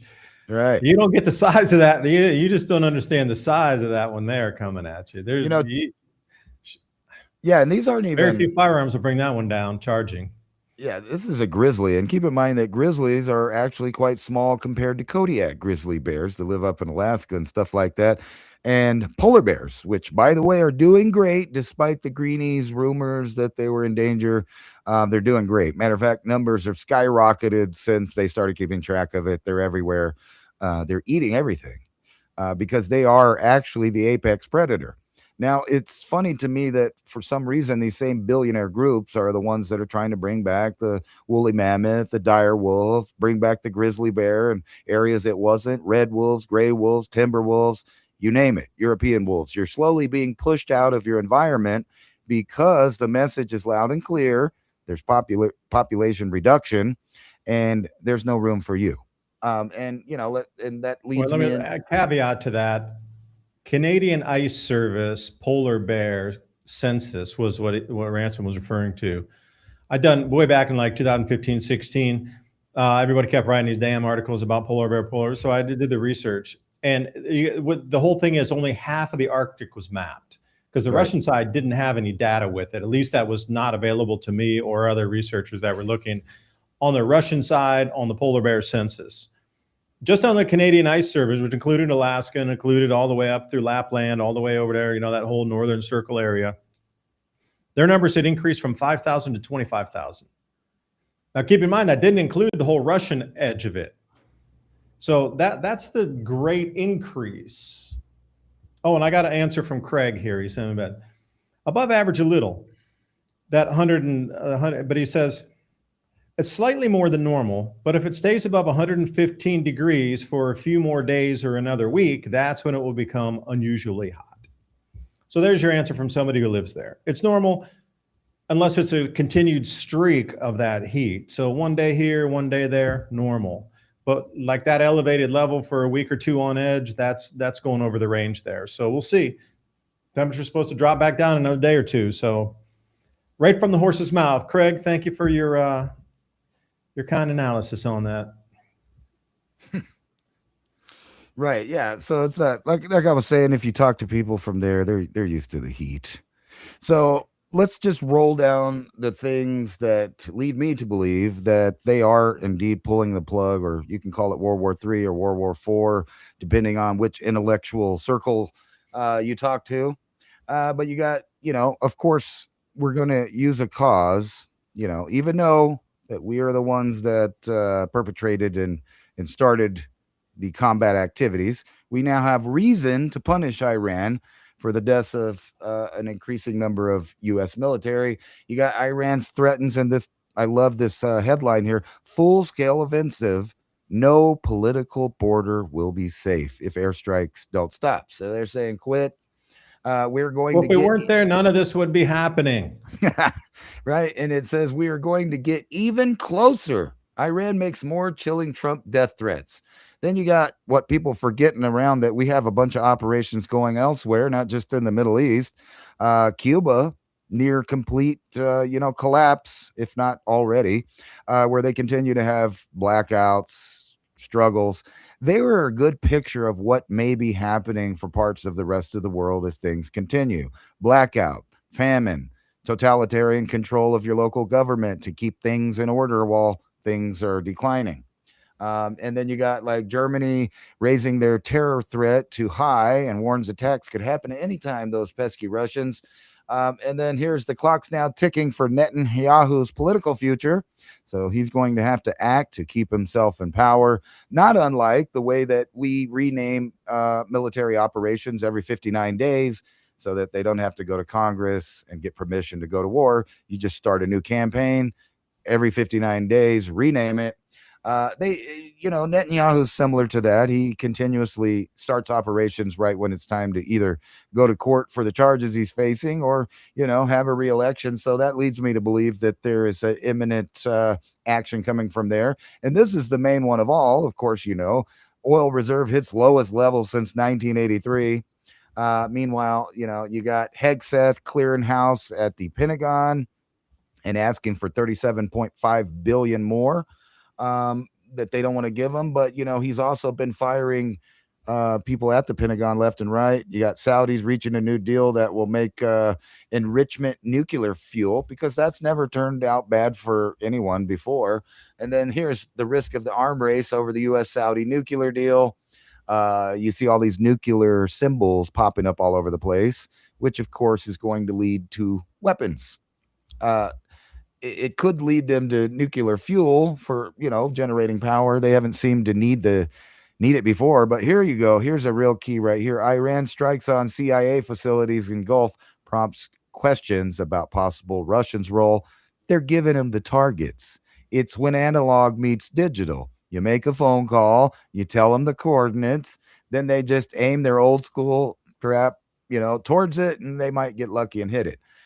So that's a direct escalation. Should travelers give up on summer? We talked about that. They're not going to talk about the wars and all of the other problems. It's just the heat. Don't worry about it. But this gets really interesting over here, though.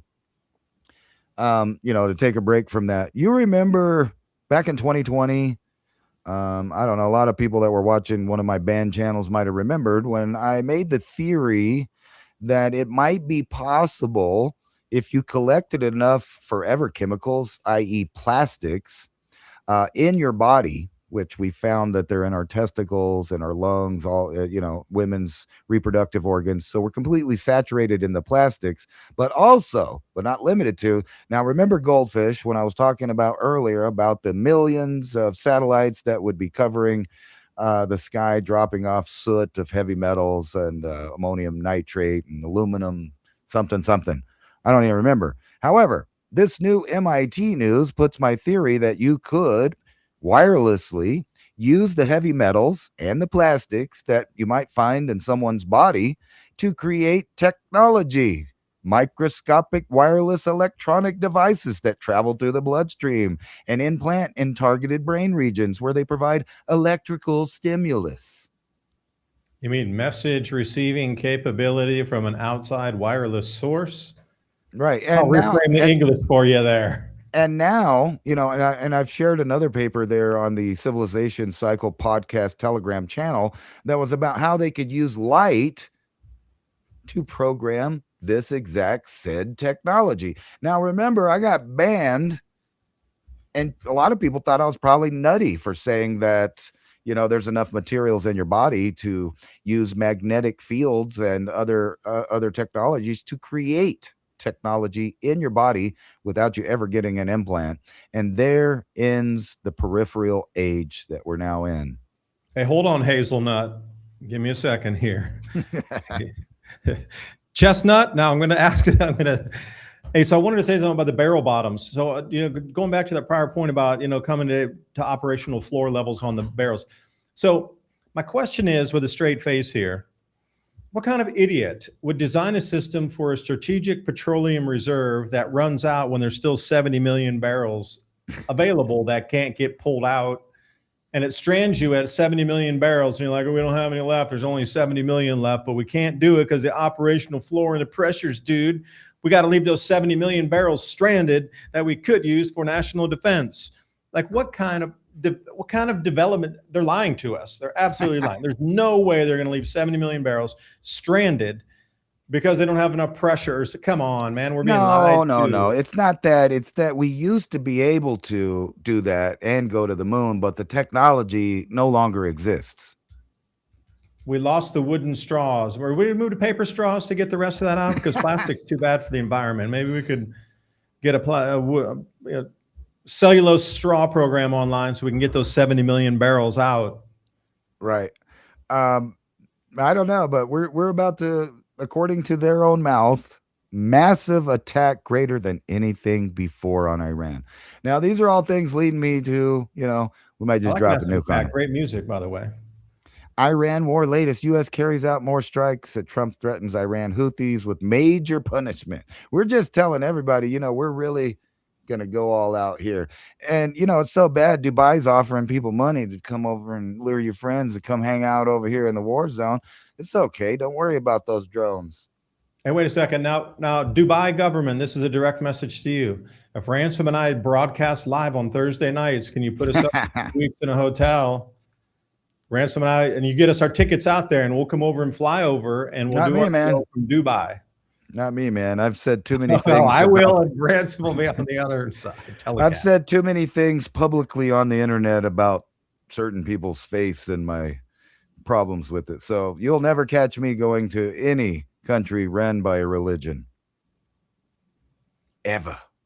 And I mean, a communist religion. Forget it. I don't want to come either now. And the same with China, man. I'm sorry. I've said too much against their religion. I'll never go there. Me too. I'm kind of on the bad side from when I was living and working there with my photos, sending them out to the press. Oops. How dare you photograph protests, dude? You don't know what the country's about, you foreigner. Get out. And why aren't the lefties losing their minds, man? This is like the Exxon Valdez times a million here. We're just blowing up tankers, dropping them to the bottom of the ocean. We're love the smoke. The smoke is awesome in the atmosphere, dude. Gotta love it. Breathing that asbestos over there in Iran. I bet they're saying that too, just like that movie. I love the smell of burning asbestos in the morning. The CO2. And we're about to drop. We're about to drop those little boots on the ground. Everybody's waiting for it. That's what's happening. Even though we've been saying, "Hey, we're never gonna do that. We're never gonna do that." We're gonna do that. At least on the islands. That's where some heavy combat's going to go. And you remember, the late, great Lindsey Graham talking about, don't worry about it. Our Marines are, they're tough. Those devil dogs will take it. We took care of Jima. We lost 10,000 people taking that island? I can find out for you. Yeah, back to that other previous article you had with the smoke rising. I mean, do they give numbers on how much, how many things have been destroyed that are smoldering ruins and oil seas, and how much burning? And what's this? Oil pipelines bypassing the Strait of Hormuz. There's that thing again. And if you hadn't noticed, if I don't get in trouble, our greater ally map just so happens to cover all this area where these new pipelines are going to be. If you didn't notice that. No, I didn't notice that. Well, just only the look big at red it. Thing going across the middle of it. There's the border of it, I believe. Right here is the Greater Israel Project. Right here is this whole area right here. Okay, I got some Iwo Jima stats for you here. 7,000 Americans were killed, 26,000 wounded. That doesn't include other allied forces. That's strictly Americans. And then here's the last little piece that I know they're going to pop this on every talking head show that supports the war, is that but Iran is rebuilding fast. They're in 2 weeks They're going to be Got able to another blow Duke in us 2 up. weeks, dude. Underground, groundhogs are building fast. And look at the this is the crowbar that we're using on them. You know, you got the carrot, the stick, and the crowbar, and they want these Abraham Accords to reach out and every country in the Middle East to join that. And part of that, obviously, is to normalize relations with Israel, who weirdly has no interest in normalizing relations with the other people that would be involved. So that's why I think they will escalate into the Samson option, as they call it. Yeah, and I'm wondering why. Again, all this is. I'm looking at it as a full distraction. So if you just take a close look in your lives back home, in the U.S., I mean, everything's getting more expensive. Insurance prices are going up. The price of anything you buy, it doesn't matter. Used cars are still ridiculously expensive. Food's going up to like people complaining all over the internet that food's too expensive. They can't go out and do anything. Movie tickets are too expensive. I mean, anywhere they go, restaurants or amusement parks, you got to have like a second loan to be able to take your family out to do all this stuff. So if you're looking at that as a distractive thing, and like, what would you do during times of war, like they always do in every Hollywood movie you've ever seen? They cause a distraction somewhere, a big one, so everybody looks that way while they're doing their thing over here. Right. So is what we're seeing with all this inflation and talk of war and everything really just an excuse to buy more time, keep people distracted as the reset for the full global financial system unfolds, along with this surveillance apparatus that's put in place too because of declining food production and declining oil or energy access? Because both those two are tied together. Like, if this really rolls even a fraction of what you're talking, the food's going to be far less available and the energy is going to be far less available, just on a easy look at it. So, the law of supply and demand, at $8 gasoline or $10 gasoline in America, we don't have a functional economy anymore. At that point, then what? I mean, people are going to be out of work, they're going to be protesting, they're going to be all over the streets. We don't have a universal basic income program set up to pay everybody to stay home and not riot. So what are the options for the American government at that point? Or state governments where they're marching on state capitals? What happened in the 60s, they just pull out, shoot on order or shoot on site orders, got to get them away from the politicians in the seats of power. Like, we're coming into a very volatile period here. Food not available, energy extremely scarce, and that would even cause more unemployment, which would be sucked up by the AI movement. So, I mean, all these distractive event things are happening. Now, if you take all that as a subset, that's the distraction. What's going on behind that they're implementing during that distraction? That's the question. Everything you're seeing on the front here is on the table, the distraction. You're actually seeing the game being played out. But where the real movement is under the table where you're not seeing it. So what's happening down there? Alien invasion? I don't know. Well, seems like our planet's being terraformed tremendously. And we're in this like ramping up of terraforming. And that's no joke when I say that. You can't tell me we're altering the upper atmosphere with so many satellites and debris, the lower atmosphere with so much pollution and everything, stripping the forests, which everybody has saved the trees and got to save. And then we're putting up all the data centers. Like, the amount of things that we're building out for this alien, like electronic AI presence is staggering. And nobody is complaining about it that were the same ones that were complaining 15 years ago about deforestation for McDonald's hamburgers. Now, I don't see anybody out there complaining about the AI deforestation going on. Something else is at play here. Our planet is being taken over, literally invaded, slowly, to the point where we're not seeing it. But at one point, we're just going to wake up and there'll be a hostile alien force literally in front of us. Well, I was thinking about this, at least for in America, you're talking about riots and people upset. I really don't think that'll happen much. It'll be the same old actors that always do those kind of things. Leftist, socialist, the Democrat socialist. People, basically, a lot of people that don't have jobs are going to be out there doing that. So as far as people with money, they can absorb $8 a gallon in gasoline for quite some time.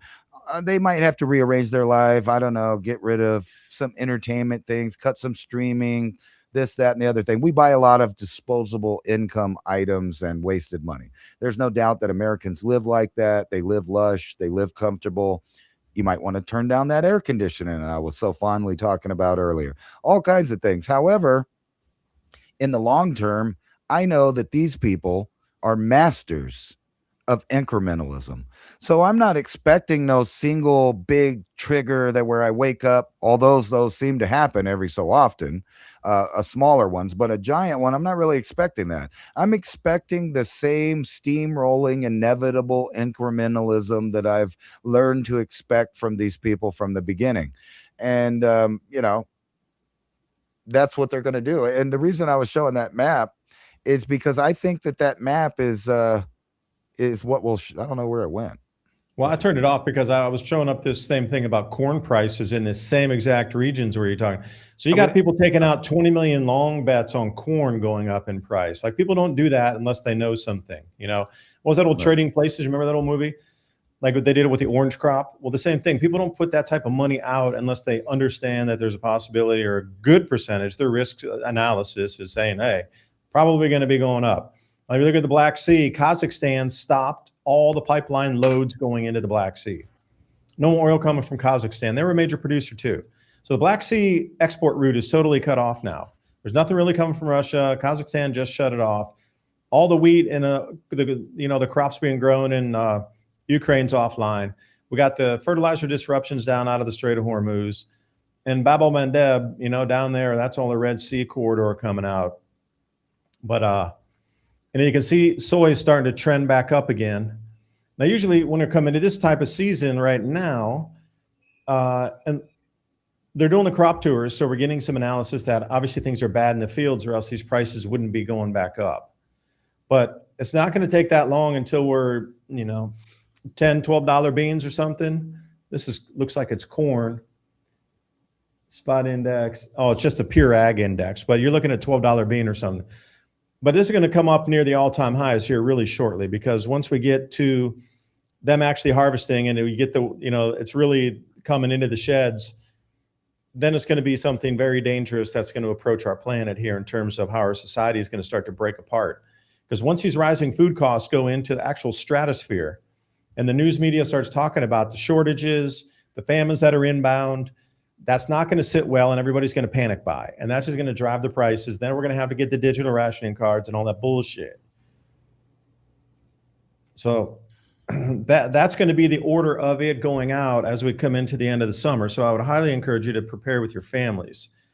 Buy in bulk, learn how to cook. I cook from scratch. Ransom cooks from scratch. We need to learn how to grandma cook again, like go back to your grandparents, cook in the kitchen from scratch. Your days of buying stuff in a box are kind of over. This is going to hit like out of the blue, where suddenly you're just going to wake up and they're going to go famine somewhere on a front page headline. You'll be like, how is that possible? And then they'll explain it. Oh, by the way, the wheat harvest is down 30% this year. Oh, wait, it's actually 40% down because we didn't add in the area we thought was going to keep production steady, not decline. But hey, it came in with a heat dome. So what are we going to do? And then the runs on the pricing are going to start. And if you think your food's expensive now, or others that are complaining across the net that think it's expensive, you got a couple of options. I would start with learning how to grow your food. Put your summer crop in now. And then as we get it trend over into like autumn, there's a whole bunch of autumn crops you can grow. And then you can learn how to extend your growing season by putting, plastic cover over grow cover over your grow. Extend that out. If you need to learn these things immediately, if you're not familiar with any of those terms I just said. Right. So, and then if we got a full-on blown war and you're talking about exchanging nukes, people are going to literally think it's the end of the world, because you're going to have the famines, you're going to have the energy crisis, you're going to have nuclear weapons dropped. And the way they could frame this in the media, it literally is the apocalypse, like the famine horse running out of the stables. You know what I mean? The war horse already gone. It's going to be one of those things. They can build it up. They've been building this up, the psychology of it. So how willing are you going to be to fight back for something if your daily existence is just to stay alive with your family and have some sort of comfort around you? You're sure as hell not going to be protesting data centers. You're just going to be like, I don't care what happens. I need to keep my families fed. I need to keep my house secure. I need to make sure I got a job so I can keep the roof over my head without the bank yanking out my note. Whatever goes on outside that or that periphery of me, I just don't care. We'll pick up the pieces later and I'll deal with it because I just need to keep this tight here. And that's the way a lot of people are going to progress with the situation. And I don't blame them one bit because you're what's within your 6 foot span here, your 6 foot radius is what you need to take care of first. Right. They're banking on that, your inaction because of the situations that are affecting you so greatly around you. How much did they get away with during the Great Depression? Tremendous amounts. And they came out with the gold confiscation shortly thereafter that. People were still barely picking up the pieces of Great Depression, whatever, trying to get their lives back together. Okay, well, where you go? Here's my goal. Okay, don't arrest me. Shit, I already, just survived the Depression. Like, there are going to be so many weird laws passed during this time. And, I would say one last thing here. Again, I could not believe that they came out with the U.S. House to vote on banning Congress from insider trading, and 197 voted against that. Right. Against it. Like that should be not even a no-brainer. It shouldn't even be a thing. If you're caught insider trading in a government, you should be arrested and removed from office like immediately. That should be the law. Not have to vote on can't we do it. Everybody's doing it, and then if they have to vote that they can't do it, should be the opposite. You come into office, if you're caught insider trading, you go to prison and you're removed from office. That should have been the law that we have to vote against and to ban. You notice they didn't give the people the option to vote whether or not that they could insider trade or not. That's a vote that they give themselves. Yes. Can I vote myself out of prison if I'm insider trading? No. Ask Martha Stewart. No. No, come on, Martha. Madoff. You get to share some recipes in prison, girl.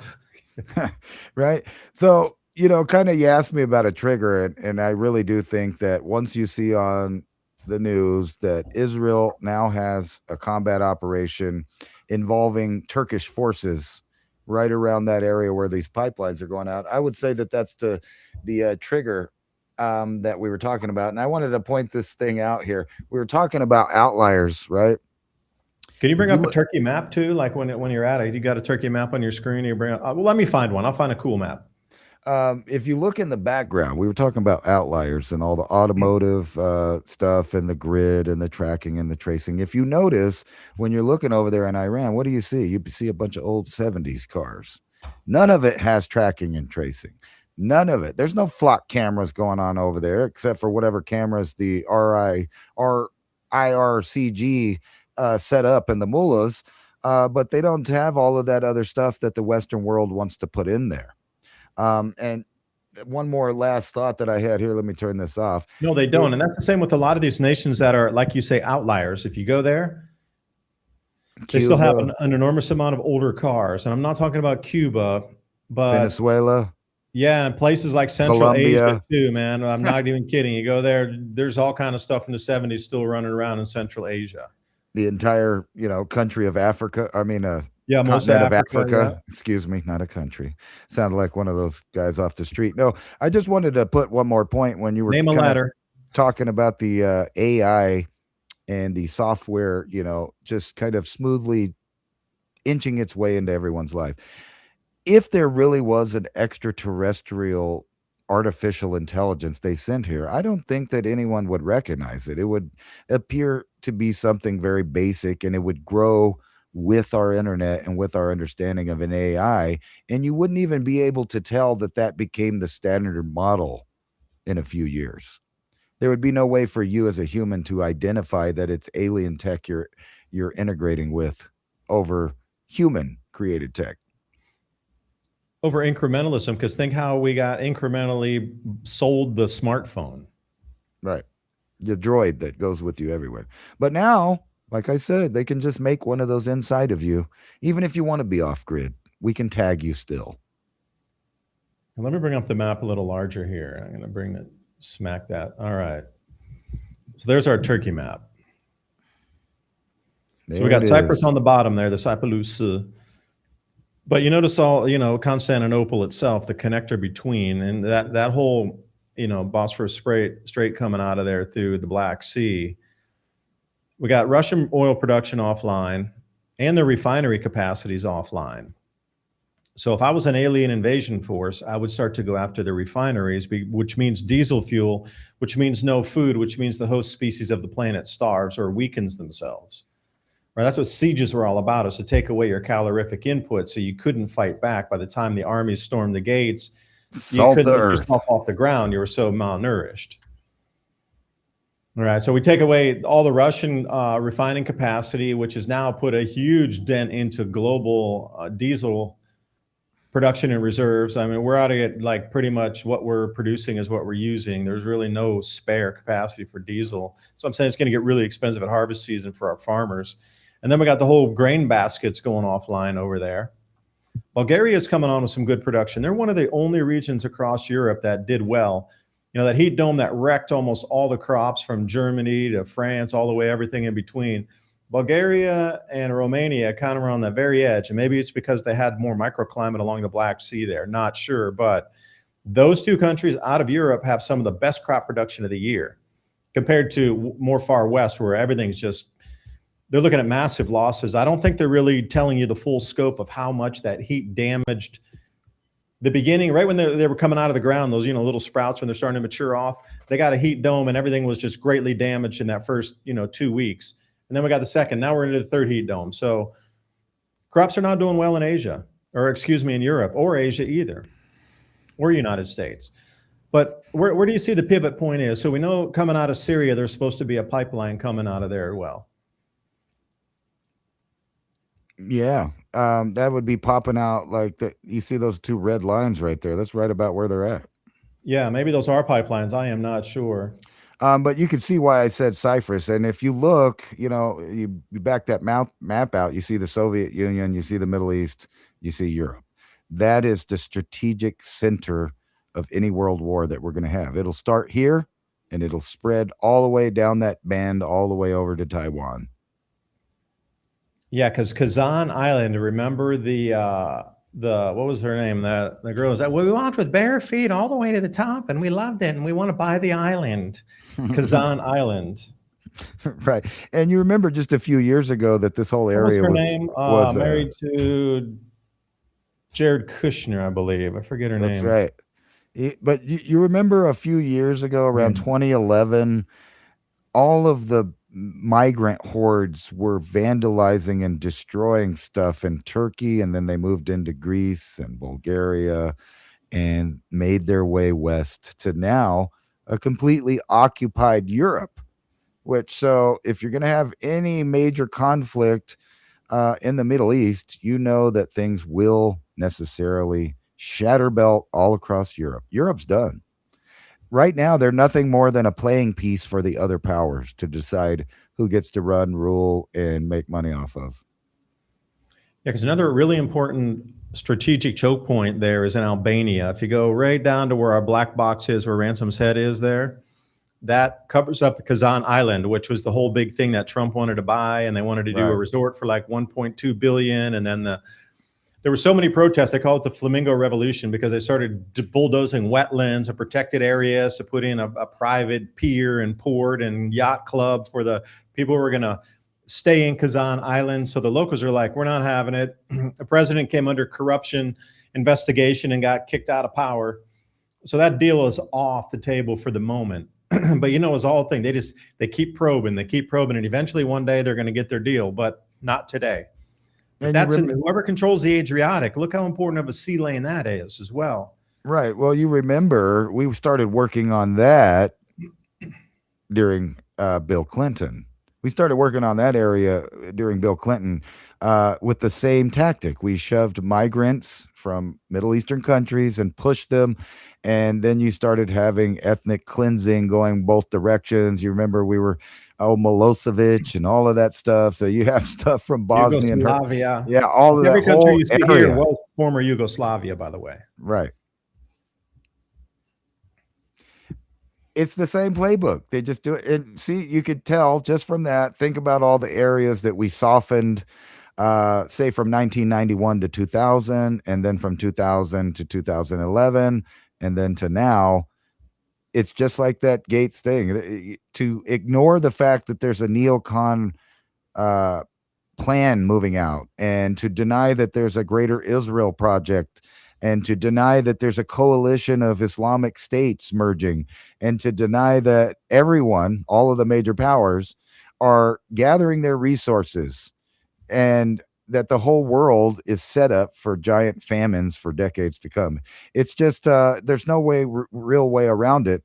The real question is who are going to be the biggest groups to suffer through it? And I don't think it will be the US. Yeah, we may have, poverty issues, but keep in mind that the poverty level in the United States is above the level of the standard of living for most of the rest of the world. We can't judge it because you're in the same place, as I've been told. No, you can just go move with your minimal money to another country and see how much it'll buy you. $1,000 plane ticket. If you think you're struggling and you're getting government assistance, or you're only making this much or whatever, you go fly to a different country and then go use your money there. You'll be blown away on what you can buy, or medical costs, or cost of living in general. But here's one at the bottom. Thanks for the comments over here. Haven't seen a single honeybee or bumblebee in months, and I planted tons of flowers for them. Saw one butterfly. There you go. That is absolutely the quintessential. I think it was Einstein that said, when the bees go, humanity has 7 years. Well, lucky those people in Texas got 35 million new bees whenever that tractor trailer overturned with them. There's lots of bees. Around here, there's plenty of bees. There's ground bees, honeybees, wasps, lots and lots of wasps, plenty of butterflies. So I'm not seeing that kind of thing here. However, I don't use poisons. I use no poisons. I haven't for probably since I own this property. Not a single herbicide, pesticide, insecticide, nothing. And I have little pouches that I've been working on for years now that are very biodiverse, and the bugs love them. There's ladybugs, praying mantises, whole 9 yards, just in little pockets that I've created in completely dead, barren desert sand. And you got to be aware of your own animals too. This is real interesting here. The cat waited until they were all 5 inches tall and then chewed them all off. Yeah, no kidding. Like chickens, ducks, geese, sheep, anything, goats. Goats are dangerous. You could grow an entire year's crop and one animal get loose and it'll eat everything you've grown for the whole year and you'll starve, Yeah. So protecting your crops is going to be as important as protecting your family, protecting your finances during these changes, and protecting your mind and your spirit as well. We try to talk about this every week. Thank you for joining us tonight on the Civilization Cycle podcast every Thursday night, 10 p.m. to midnight. We try to talk about these issues to try and allow you and myself too to work through this to see how can we keep our families safe? The same things I talk about and Ransom talk about on the show, the same thing and I'm sure you have the same questions. It's just great to have a conversation. So then this is out publicly so people other can join in on the conversation. You can share this with somebody else, start the conversation. Hey, you thinking the same thing? I don't know. We need to do this. When you want to work on a garden together? A lot of solutions are coming out. Like I've worked on gardens with people before too. Like we got our fruit orchards massive right now. So having people come over and pick fruit, that's always going to be a win in the future. Hey, somebody got extra veg, somebody got extra whatever, and they, bring it by and share it out. That is going to be the future. Our past is the future. That's the whole thing. Is our crystal ball is a history book in the past on how we live. Because if things collapse in this AI era, we're going to have to go back to the 1860s for a minute until it does something and comes back. But by that time, the grid should be pretty total and complete. But until next week, keep the dream alive.